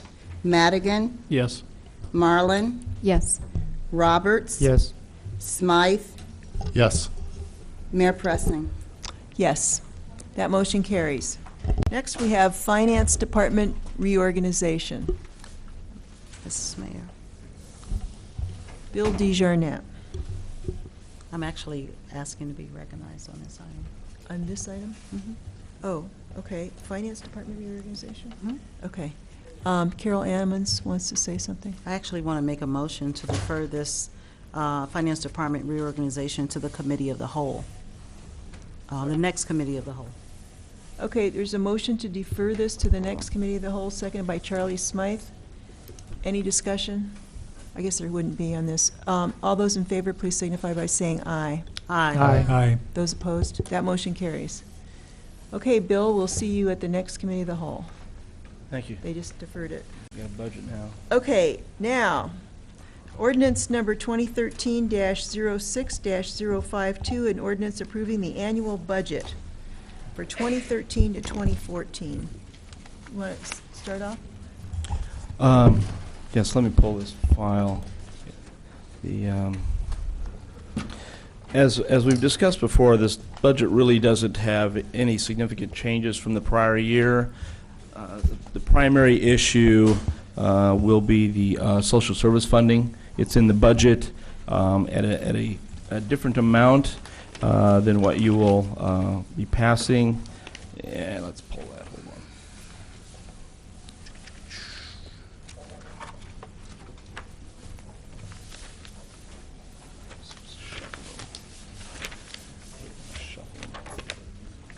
on. Would be 265 in the, and I think in the budget documents like 313,000 or something like that. So that's the primary change. There will, other than that, the mayor has some interest in an area which would be the holding the line on our current health insurance expenditures, and that would have an impact of about $300,000. We're currently discussing these issues with other insurance agencies at this point in time to see what the process, what the impact would be. Okay. But that's something you may or may not want to I impact would like at this to point. comment on that. Our current insurer, Health Alliance, is proposing a 19.74% increase. And I think in view of our financial situation, I would recommend that we keep the budget at this year's level, which is $1,908,937, which interestingly enough is twice as much as the property tax that Carl is foregoing. I also have another recommendation, and that is to reduce the amount going to the Economic Development Corporation by $27,000. We're currently paying them $38,000. And we'd like to keep the small budget or the small business portion because we find that useful. But I think in our current situation, if we don't really see any significant impact or any impact actually, that we should reduce that by $27,000. And we have a number of other things that we have been discussing that we will follow through on as we do more studies. But those two things I think could be done tonight if you wish. And then I have another item that I would like you to deal with. If you'd pass that to the mayor, please. I am formally announcing my retirement effective immediately, July 2nd, whatever works for HR. I'd like to apologize to my staff. They're hardworking and loyal to the city of Urbana, and while my decision will come as a shock, it was not without much deliberation. But if I quietly stood by and acted water cooler brave, it would show that I condone this behavior, and I do not. I'll not hunker down and look over my shoulder every day in the hopes that somehow I get missed and I'm able to survival shuffle to retirement as many others have. A fortune is being spent nationwide on dealing with bullying. One doesn't have to look far to find it in the workplace. We ask our children to stand up to bullies, and I would be less of a parent and less of a manager of my staff if I was unwilling to take a stand. If by my standing up and taking the professional financial consequences of my beliefs, it might foster change in this toxic environment, then it was worth it. If to foster change someone must be first, then I will be first. This is neither a gripe session nor a soapbox for discussion. The city of Urbana is an outstanding city, but if our largest investment and greatest asset, our staff, is consistently rendered impotent through intimidation, a lack of an organizational structure that embraces strong group decisions and seeks consensus without fear of repercussion, and lacks a strong moral ethic to provide protection from unfair and unjust practices, then the city will continue to stifle efficiency, hemorrhage quality staff, and fail to hire the best and the brightest. While I've always believed in being a team player and you work from within to create change, without a team, there's nowhere to work. While your vote may change this outcome, it will not change the culture, and a culture change is what is necessary for the city to reach its potential. Thank you, and you need to pass the budget. Okay, thank you. Sorry about that. Okay, we have the ordinance for passing the budget, and that's ordinance number 2013-06-052. And we need to do this tonight. Charlie? Okay, I'd like to make a motion to approve the budget as presented in these documents The one change I know the council has approved is setting the social services at $265,000. What I'd suggest is that we start with this motion, then make the appropriate amendments. So I'd move the budget as presented with the $265,000 for social services. I'll second. Okay. Diane? In the budget that we are presented, what is the allocation for EDC? It's 38,000, and so I would suggest that you reduce it by 27,000 to 11,000. But what we're voting on is the 38,000. Right. Right, and then if you want to make amendments, you can make amendments. Okay, Eric? I will be in favor of passing the budget as it is presented to us now, and we could consider budget amendments later. Okay. What's so the amount set for or for health was- insurance in here? Is it the? It's is the $1,908,937. and that was the same as last year, right? No, that's what it is this year, and if what's in the budget is higher than that, and what they're asking for is 19.74% increase. So I'm suggesting that since we have probably the best plan in the county, and it might not survive the new standards, it would be considered to be a Cadillac plan, that we start by saying what we want to limit the cost to, and then we have to adjust the plan to fit what we can afford. Okay, well, I would move to amend the budget as presented to set the health insurance costs at last year's amount. Okay, this year, well, Or this year's amount. Yeah, Okay. the amount that we're currently paying, yes. So who seconded the motion? Was that? I've just made that as an I'll second amendment. that. Okay. Okay, all those in favor of the amendment, please signify by saying aye. Aye. Those opposed? No. Okay. And now we have the original amendment, which the only thing that you changed was the social services? Okay. The motion is to approve the budget as presented with amendments. The only amendment that I made in the motion itself was to set social services at $265,000. And that was seconded by Dennis, right? Any Yes. discussion on that? Okay, we have a motion and a second to the amended motion. Would the clerk please call the roll? Alderpersons Ammons. Brown. Yes. Jacobson. Yes. Madigan. Yes. Marlin. Yes. Roberts. Yes. Smythe. Yes. That motion carries. Okay, now we have final consolidated social service funding allocations. Eric and Charlie? So Charlie and I got together on Friday afternoon, I guess it was, and consolidated your individual submissions. And for the public record, I sent, we described this all in email, but for the public record, I'll just state that the way we did this is, first of all, after we put everything in one spreadsheet, secondly, we eliminated those items which had fewer than 3 votes. So there were 6 people who had submitted spreadsheets, so at least half the people had to have a non-zero vote for a particular proposal in order to give any funding to that. Then we summed all of the individual amounts and divided by 6. So that summed up to something less than 265 because we had eliminated some dollar amounts. So then we did a single multiply on that column to bring it up to 265, and then we rounded. So everything came out to $100. For the most part, it was the nearest $100, but nothing was more than $100 off. So this is how we arrived basically at your consensus. I do have a request from Bill that he would like to see the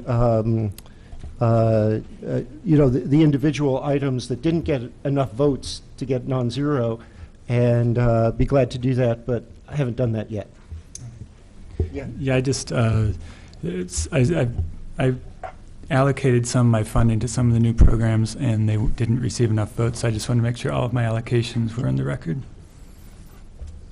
Sure, okay, and that's completely valid concern, and we will address that, and so everybody will know, every member on the council, on the council will know what every other member on the council voted. Now, I did keep Carol out of the loop because of her conflict of interest, so she will only know the final results, and but she won't know anything. She's not going to vote on it. She won't vote on it. She'll only know after the fact. Right. What the final allocations are. Okay. And Diane. The community elements application for the Time Center was kind of a two-part application. Some of it was going to go to the crisis intervention counselor for the police departments, and the rest was going to go for the Time Center. There's a rounded result, but there's no indication how much goes to which part. And I know when I put in my application, the money I gave, I indicated what I wanted to go where. So how did you handle that? So actually, we handled that neglectfully. You, I believe, were the only person who actually did that splitting out. So maybe have the discussion right now. Maybe we should have a discussion about that. I think that what we have to pass tonight, do we have to pass every single item in that 265 tonight? Or must we, including splitting the Time Center? Yes, we need, that way then staff can be directed to place the agencies under the appropriate sources. Okay, so here, I'll make a suggestion, if this is an okay process.